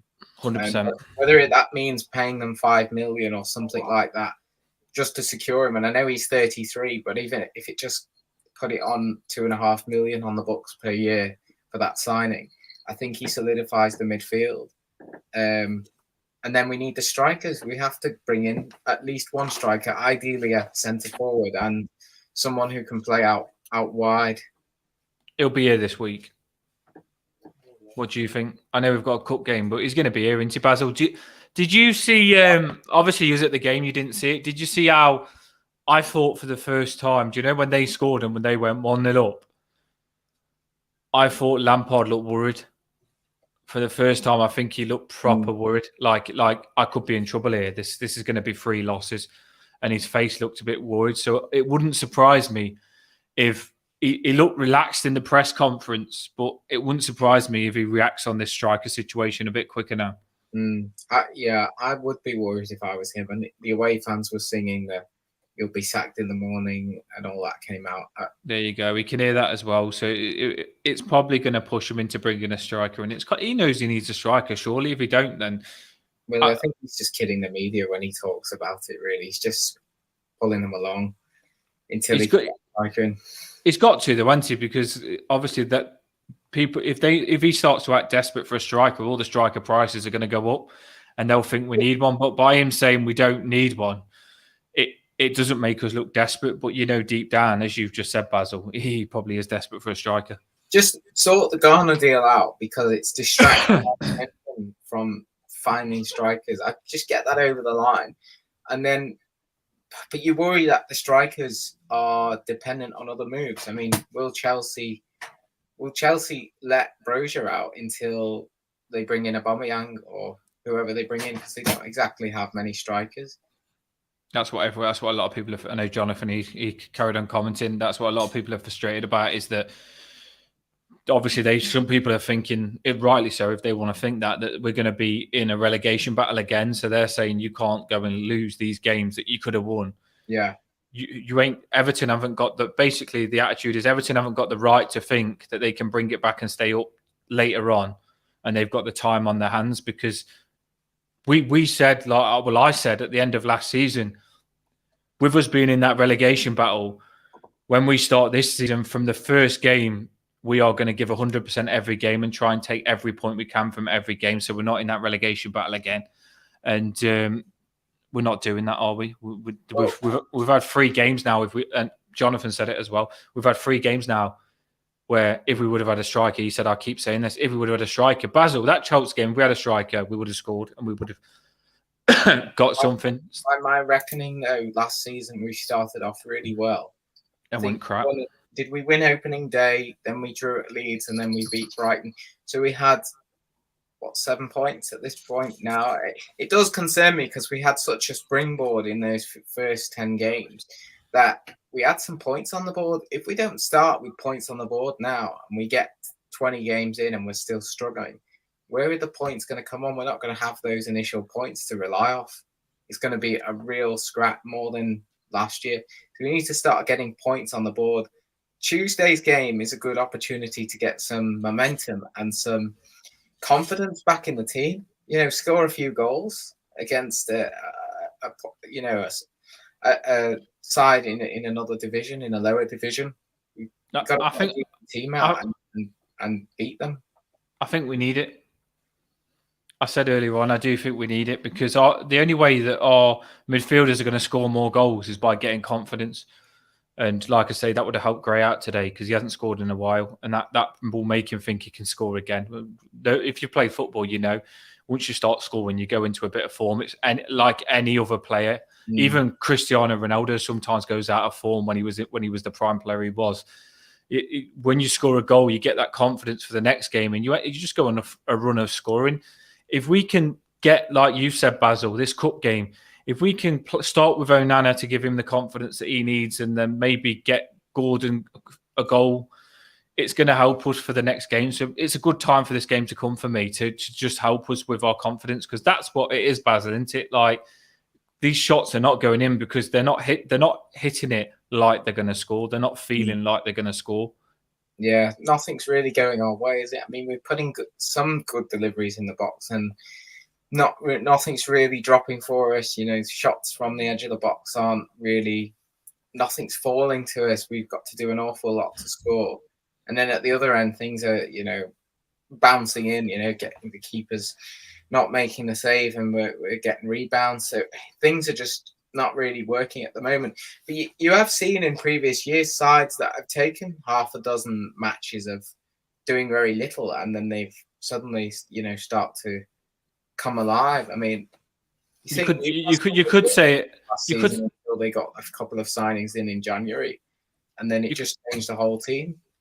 You could say it on the other end, Basil. You could say we started the last season well, and we still nearly got relegated. Like, it was like 3-4 points off getting relegated. So it's more about playing well throughout the whole season than starting well. So maybe if once these players gel, then maybe we might just get a decent season where we're just consistent. Yeah, no, you're right. I mean, I prefer that. If it's we don't want. In previous years, we've had drips and drabs. We've had patches into it. Yeah, and then we've been poor for 5-6 games.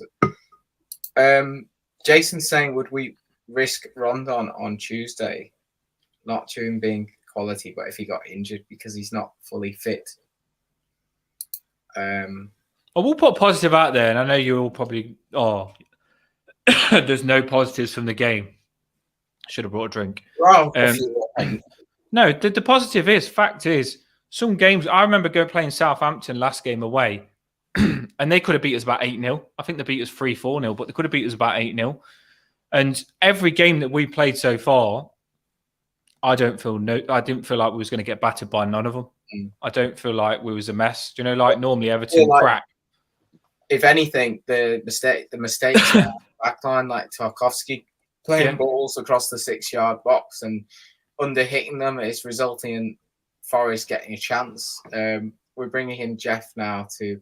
We've been in it, yeah. But my point is, Basil, we've actually been in every game. So how can you be that worried when we've played Chelsea, Villa, and this game, and you've been in every game? It's not like we've gone to them and they've scored 4 or 5 past us, and it looks like it's a massive, massive mess, and we're in trouble. Like, we're not far away from being what we need to be in these 3 games, and that, for me, I've got to be positive about that.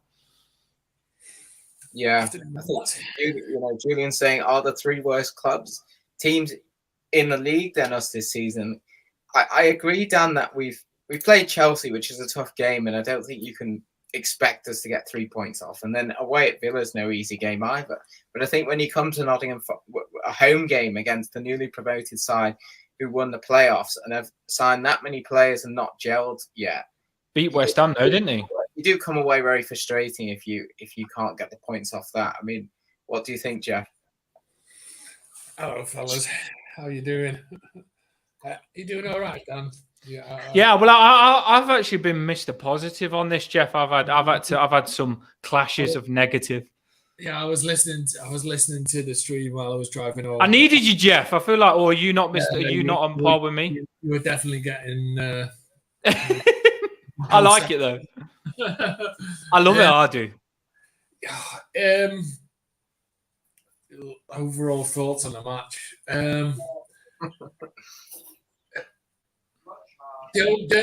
Okay. There are some positives.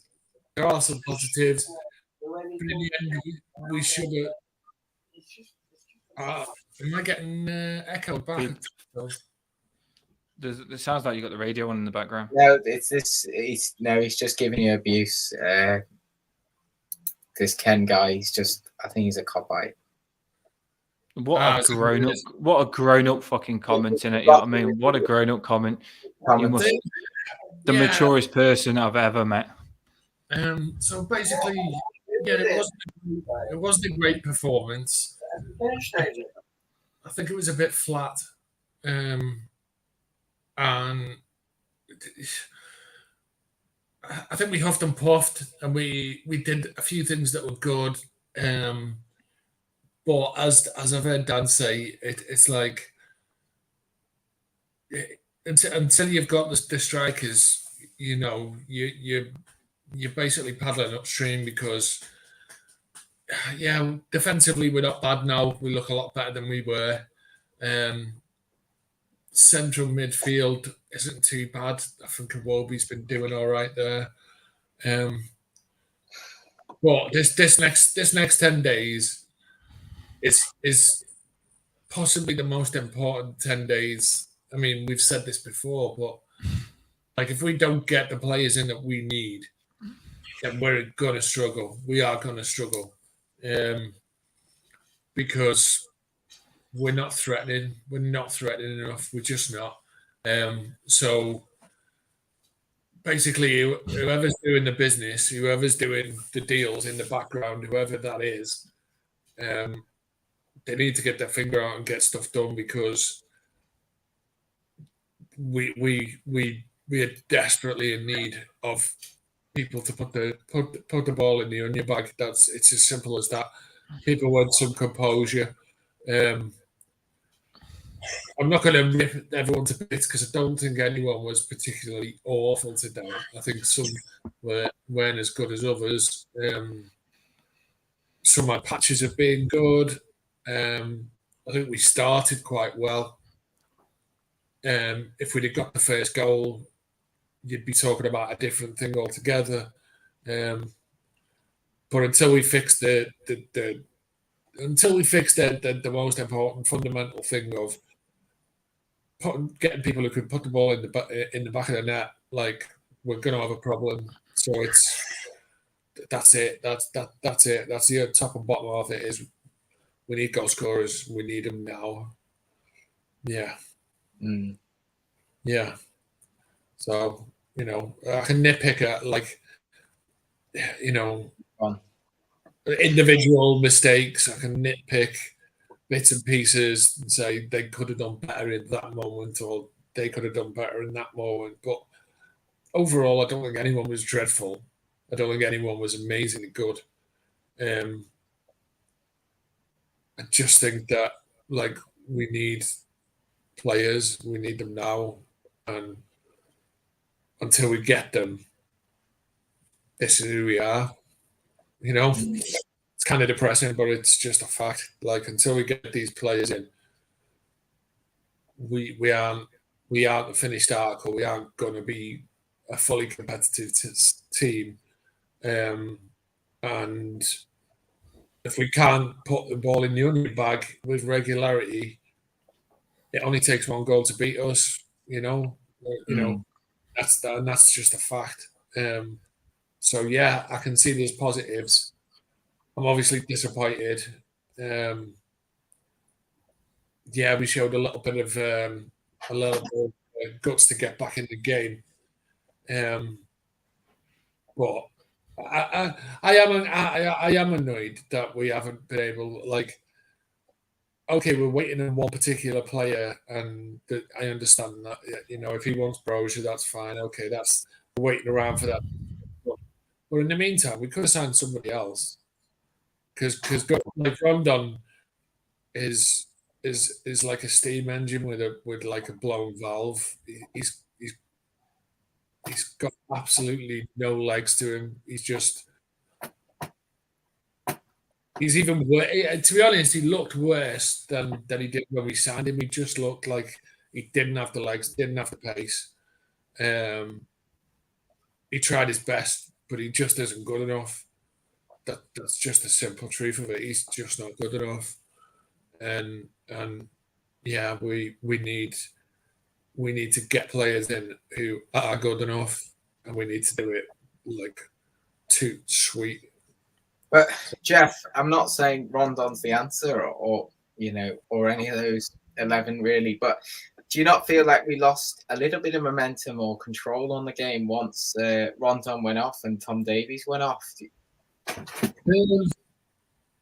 You could say that, but then again, he was on for an hour and he did absolutely naff all. So did we lose anything with him going off? I don't really think we did. I think he wasn't adding anything. I think while he was on the pitch, we could have played for 7 days and wouldn't have scored a goal. So once he went off, it forced us into a situation that we were playing Gray up front, and he provided something that, like I say, Rondon could have played for a year and he wouldn't have got that goal. He wouldn't have been able to catch that ball, let alone finish it. He's bless his heart, he's rubbish. He's just rubbish. Like, I would literally swap Rondon for like Umani asked right. Well, I was thinking about this before. Sorry. Where does he rank in terms of Everton's poor strikers? Straqualesi, Nias, you can reel them off, can't you? Rondon. I would swap him for Umanias because Umanias actually had some pace and could score a goal. Couldn't trap a bag of cement, and nobody had a clue what he was supposed to be doing. But he could score a goal, and he did so on like quite a few occasions. So yeah, I think he ranks in the on a level with Straqualesi, basically. Yeah. Well, there's times today where sitting in the park and you can see all the kind of the gaps and the through balls that you can play through the lines when we're attacking.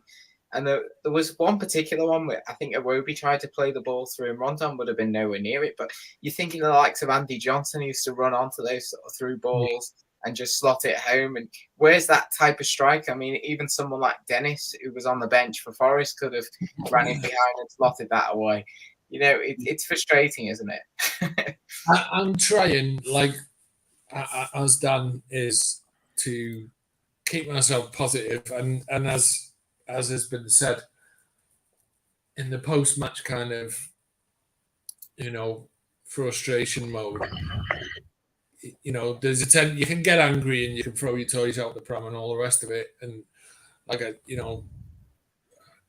did it last time, Geoff. You seen it? It's a reverse, because last time I went absolutely crazy, and you was like looking at me a bit more chilled and like, bloody hell, he's going off on one, probably thinking. And this time, this time I just think, like, if you haven't got what you need, like, who are we? If we're playing without a striker, the Premier League is hard. If we're playing without a striker and without someone gonna gain that number 6.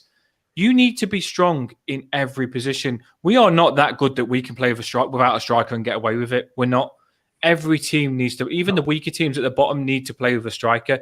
So am I going to freaking let my head fall off over a draw of us not? We got a draw. We didn't play well. Am I going to let my head fall off over that without even a striker and without Gonagay yet? No, because we are going to get better. We are going to get better. Yeah. Like, generally, I do think we are. That's my thought, Geoff, on that. Yeah, and I think the thing is like, I heard what you were saying before about, we got some results at the start of the season, and we had sort of 9 points or 7 points after 3 games, and it's like, and then we dropped off, and it was like, we can't sort of afford that. But the thing is,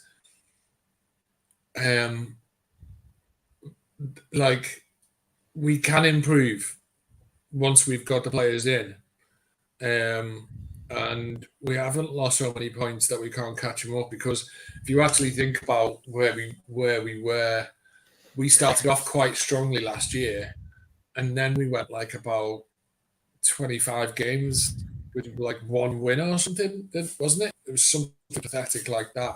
I feel like the reason we started off strongly last season, Geoff, was through teams underperforming.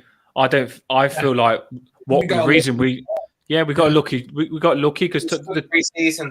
I think the preseason set us up well. I think the tactics were, get the ball into Townsend and Gray, get them firing, and I think they started really well. And once teams sort of found out how we were going to play, which was about 5 games in, the points started to dry up a little bit. Once the strikers got injured, and that's the thing is, once both the strikers were out, then we were just tough, and we still survived. So like, it is much too early to be panicking and worrying and saying, we can't afford to drop these points now because we'll be able to catch them up. Of course, we'll be able to catch them up. Like, most teams, 35 points keeps most teams up. So there's plenty of time to catch up once you start actually playing some decent football and winning football matches, and that's just a fact. And if we'd have buried one of those chances in the first half, like they weren't. Well, I feel like we would have kept the lead, Geoff. I feel like if we scored the first goal, we would have kept the lead. They weren't a very good side, and we were mostly playing all right. We weren't, setting the world alight, but we were doing all right, and we weren't really in any danger for most of the game, to be honest.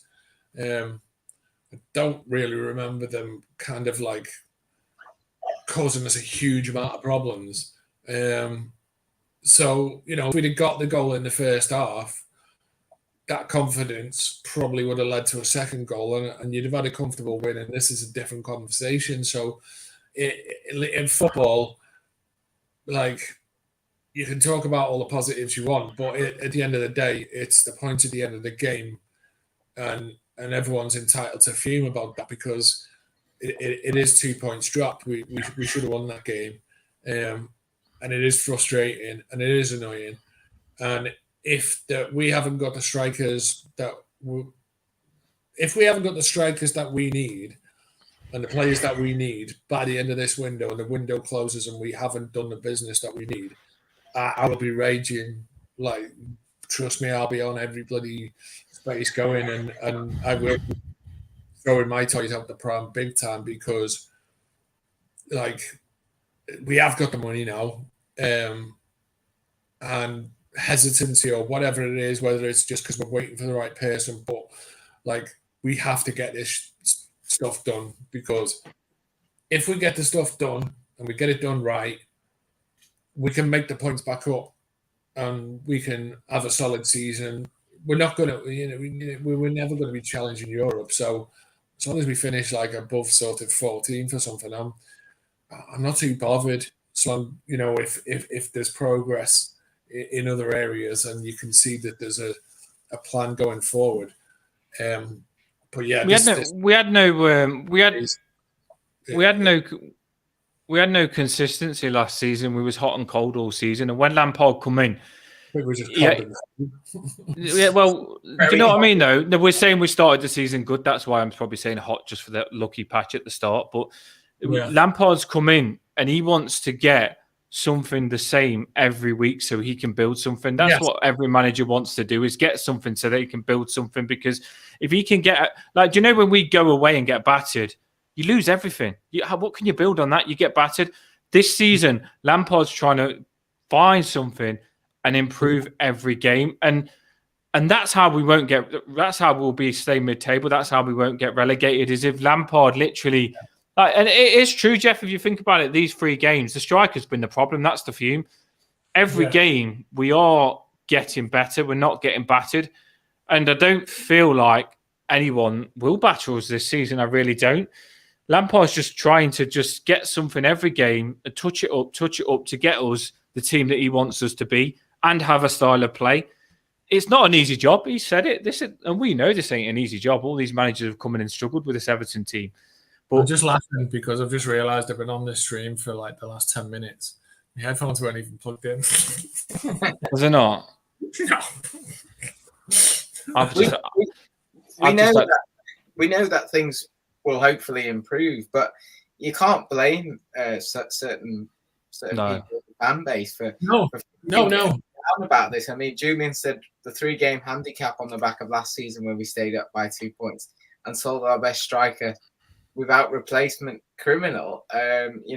We don't seem to have addressed that, and I think I'm certainly concerned that we've had 2 very good starts of seasons in the last 2 years, one with Rafa and one with Ancelotti, and it's put points on the board, and points aren't on the board. We're really looking like, where are the points coming from already? And that's a negative. But then, like I said, you can look at it in the other way of saying, well, let's say for an example, last year we lost to Villa home and away. Yeah, people are panicking too early. Why? What? Guys, don't panic too early. We lost at home to probably Norwich.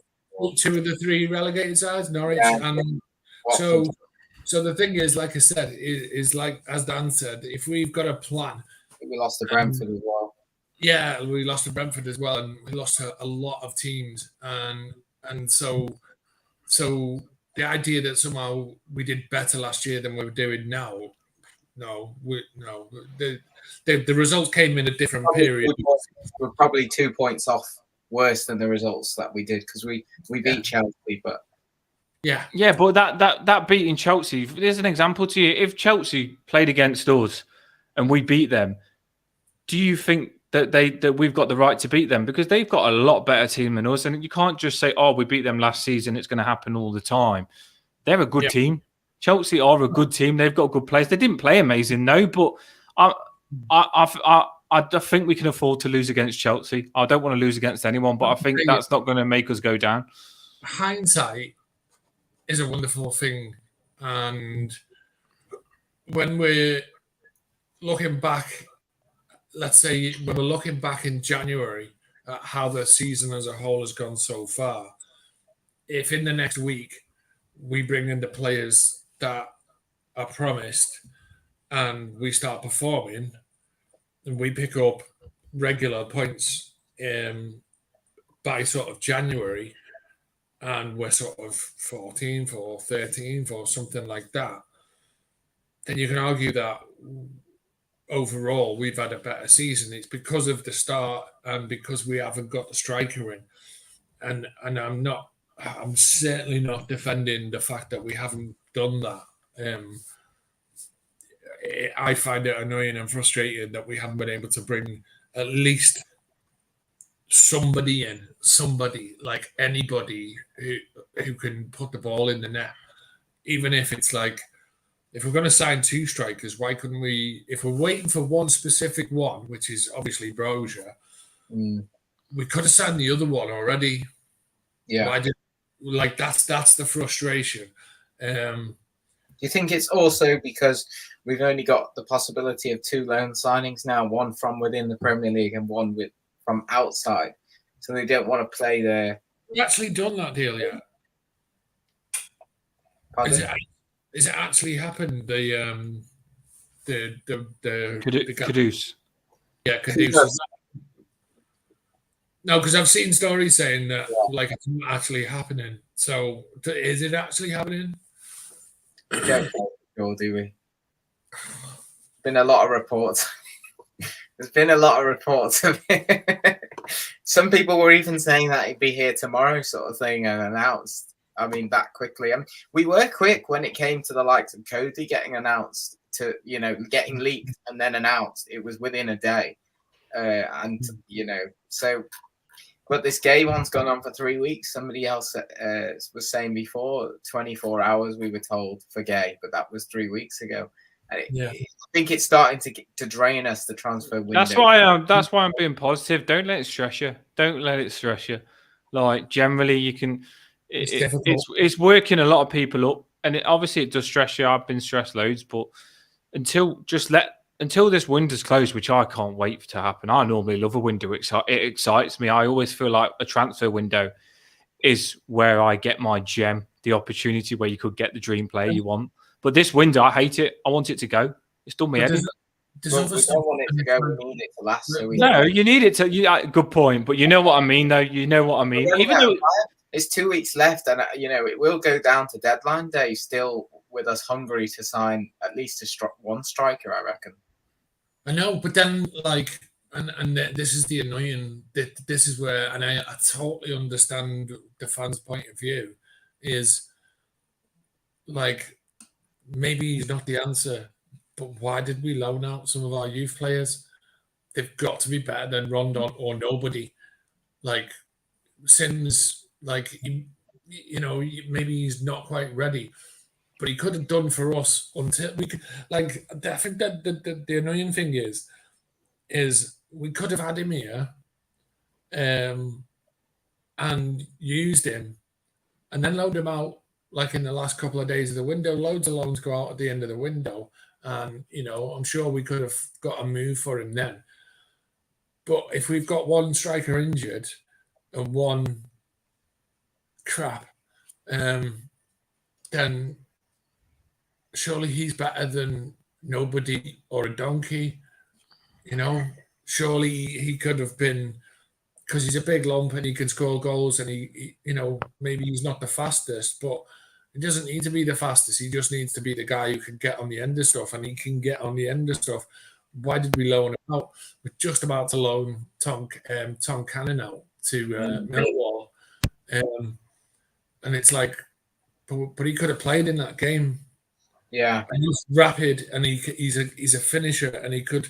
And it's like, yeah, he's not ready for full first team, but just in this period of time where we've got nobody,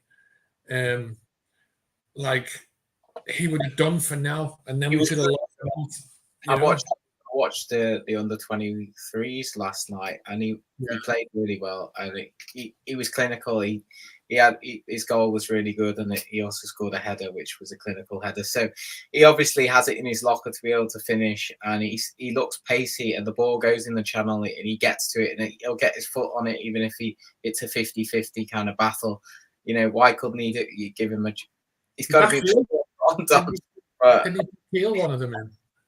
It was like a kind of weird heel kick because the ball was behind him. He saved it or something. So it's one of those where you just kind of think, like,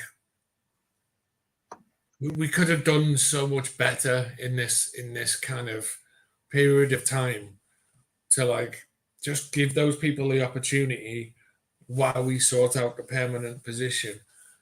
And even if you're just throwing them on for half an hour, it's better than like somebody who's not fit to play and somebody who is fit to be a footballer anymore. There are players that you can see in the under 23s. There are some good players coming through, and they all look like they've got energy and they look fast. And they pass the ball really well. They zipped it around well. Second half yesterday, they came out against Man United and they were aggressive and they won the balls. And it's good to see the youth side at least playing some decent football. Hopefully in a few years they do come through. And Lewis Warrington was playing and Welsh was playing. So there's a few that are on the cusp that are involved still. Who did you give your man of the match to, Geoff? Because we've had a few comments here about it. What today's who would I give today's man of the match to? Yeah.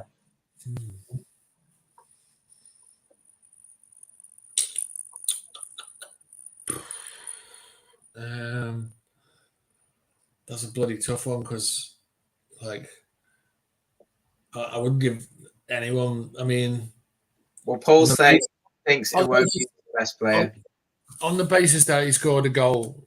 Like, I'll give it to Gray, but Michael says Iwobi was, all the positions today, and Iwobi was good, but his pass is still rugby, isn't it?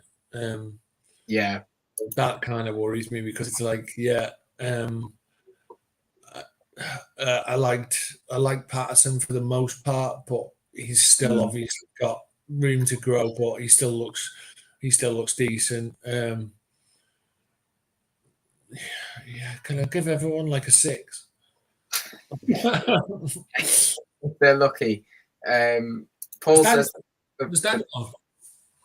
I think his batteries ran out or something. He didn't really say. He didn't leave a message or anything. He just disappeared. So he might hop on, but I doubt we'll be running too much longer anyway. No. The fans were quiet today. I think he's referring to. What did you find the atmosphere like? I mean, I was parking. You were up at top balcony. Yeah. It was a bit of a weird one. I think that the fans are struggling to get fully on board yet because then I don't think they're seeing something that excites them, and I think that we're looking for. I think we're looking for inspiration as a fan base, as a club, as a team. we're looking for inspiration. We're looking for something to like the touch paper on Everton. The first game was a much better atmosphere, and you could sort of see stuff to be positive. Then we went and lost at Villa in a game that we could have got something out from. I think people are starting to worry about Lampard. I think people are just starting to have a bit of doubts and stuff, and it's like until we start getting a couple of results on the board, like I think the grumbles will continue because I think people are just to see not seeing the fruits of what's been put into place yet. Yeah. Having a good plan is one thing, but like until you actually see the plan in action and it working and you're getting results, people are going to be a bit on the fence about it, or even not on the fence, even quite negative about it. So, yeah, I thought there was a point in the game today, I think probably 60 odd minutes, where the fans seemed to turn a little bit on the team, and it was very much shouting out your seat with a hand in the air, pointing fingers. I know that's the toxic bit of Everton fan culture when rightly we get annoyed because we can see things aren't working. We can see it's not happening for us. And, what do you know, 5 minutes later that they score. So, we're kind of right. We're quite good at watching things unfold. But that's the thing. People often say that about, it's like, people who've played the game know more than football and no more than your average fan. And it's like, no, mate, I've been watching footy for 50 years. Like, I know what I'm talking about, and I know what I'm seeing. My eyes work. So, like, I don't need it like to have had a 20-year career in like the lower leagues and a job on TalkSport to know what I'm talking about. Like, I've watched Everton a long time, and I do, yeah, I do know what I'm seeing, and I know what I'm not seeing, and it's what I'm not seeing is what's bothering me. And like I said, I'm trying to stay positive. I'm trying to be like, this is the plan. We're sticking with the plan, and everything will come good once we get the players in.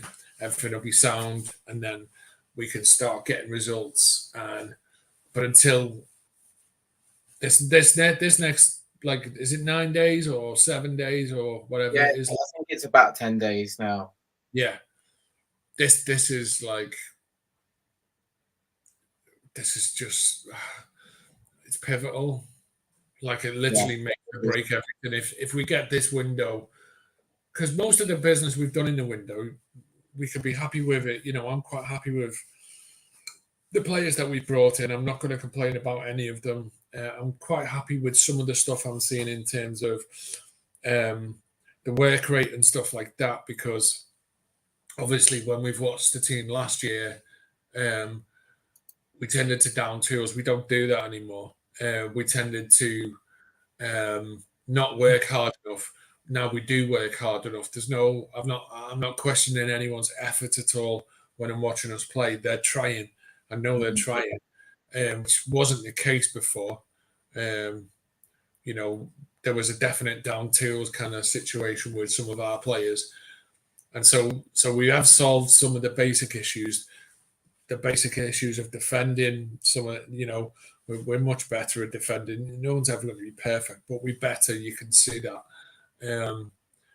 So I can see the sort of the shoots of recovery, in certain areas, and I can see certain things that are being done right and certain levels of positivity. But until we get the front end of the pitch fixed, I think it's all too easy to look at it 3 games in, and I think we have to take it with a pinch of salt. I mean, 3 games in, 3 goals conceded, 2 goals scored, 1 was an own goal. You're just crying out for goals, really. We're not seeing the end product being converted into goals, and I think that at the end of the day, goals win football matches, and we won't stay up or progress until we start putting the ball in the net. And we've said 20, 30, 100 times we've got to bring in a striker. And I think it really probably is that simple. We have to get the right striker in the next 10 days, or we've got problems. Jason said, should they close the window before the season begins?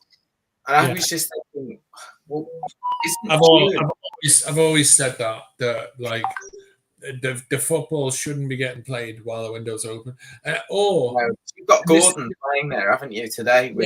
The other thing is, I don't think there should be a window at all, because this is the thing. If we want to go into like just on a little sort of on a little random aside here, I don't think there should be a transfer window. It shouldn't exist. There shouldn't be one. The fact that there's a transfer window creates the situation. It doesn't solve a situation. It creates the situation because it creates the upward pressure on the market. It creates a desperation amongst buyers and sellers and players. I need to move now, before the window shuts. It's to drive the media and all of that. But the thing is, realistically, like I remember, growing up, I'm obviously older than most, but there didn't used to be a transfer window.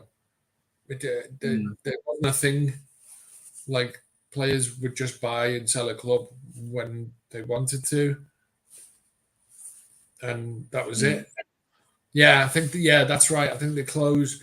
I think they stopped doing it. It was like in the last few weeks of the season or the last couple of months. But basically, there wasn't a transfer window, and so there wasn't this pressure to do the business like before a certain time, or there wasn't that market pressure on sort of getting players out the club and all that. You could move someone on whenever you wanted to, and so it was so much more. It was so much less stressful, like you could just buy and you could just transfer players all the time. It was easy. So I don't think there's a transfer window at all. It's a lot more heightened this summer because we've started the season a lot earlier because of the World Cup as well. And I wonder why this transfer window opened on the 1st of July. Surely it could have opened on the 1st of June. Maybe it's just because players are off on holiday and nothing's going to happen then, and that's why there's no point opening it early. But it shouldn't really be going on with the season. I think that debate will continue to carry on, and we took it away a few years ago and they brought it back because it was unfair. Just going back to the comments. We've got a Nottingham Forest fan. He's saying it's magic, but tell us what you thought of your performance, because I didn't think Nottingham Forest were that good today. They didn't create. I thought they were dreadful. I thought they'll be down there with us if they play like that. If we both play like that this season, we'll both be down there fighting. Yeah, I mean, they've basically done like sort of throw a crap load of stuff at a wall and see what sticks. That's not a strategy. That's just like it's like a fat kid in a sweet shop ordering like a bargain bucket. It's not. I don't like the way they've gone about it because it's just ridiculous. And now they've got like 45 players, and they've also basically shafted most of the players who got them promoted in the first place. So, yeah, I'm not a big fan of what they've done or their owner. But I don't have a problem with. I don't have a problem with Nottingham Forest. By the way, I'm really happy they got promoted, and I like Nottingham Forest as a team. I don't like the transfer policy or strategy. They came up by the playoffs, so they obviously weren't at the very top of the championship, and with a team that were completely flying. So they probably thought, we need to make some big signings here to stay afloat, and let's push it out. Let's spend some money and take the gamble. I think Villa did it. Palace half the team, and I think a lot of the guys they've bought are just going to be a complete waste of money, because realistically you can only play a certain number, and you might have 30, 40 players, but you can only play 11 and a few subs. And once you get going, you're not going to be like banking on injuries and stuff. Something Everton don't usually bank on for strength in depth. We've been very notorious the last 5 years to have a decent 11 that when we lose a player to injury, we don't have like for like. Maybe they thought, let's just bring in as many as we can, and if a few of them flop, then we've still got a few more. I mean, it is a weird approach, a scattergun, bring as many as you can in, and some of them will do well. Yeah, it is basically like I said, just throw a shitload of stuff against the wall and see what sticks. Some of them are good, like some of them are just going to be a complete waste of money, and if they go down, it's going to be an absolute disaster. So, yeah, if they manage to stay up, what are they going to do next year? Like, they're going to sell like another 30 players and buy another 15 next summer. It's just a weird way of doing business, but it just doesn't seem very organized. And like the manager, he can't be in control of that. I'm sorry, but he can't. I like the manager of Nottingham Forest. He can't be okay with this. He can't. There's no way, because like if he was left in control, he would have brought in specific players for specific areas, character and whatever, and he wouldn't have gone out and bought like 25 players or whatever, 17 players or whatever they'd done. He'd have brought in 3 or 4, couple of youth players and whatever. Yeah, that's what I say is you've lost like some of your heart, and then it's one of those. We'll see. Like I said, I've got nothing against Nottingham Forest. I like Forest. I grew up with them being a big team, and so I'm really happy to see them back in the top flight. So like, yeah, I hope it goes all right for them, but yeah, they're going to have to get a lot better than they were today, which obviously is the same for us as well, by the way. I'm not, they've got 4 points already, so they're off the mark to some extent. So yeah. Yeah, Nicky's saying that they've got to gel with that many players. You're number one fan there. She's my mate. There's another comment I've just lost track of that I was going to bring in about Kudos. If I can find it, but it was Amanda. She was saying, won't Kudos link with Onana and the goals will come?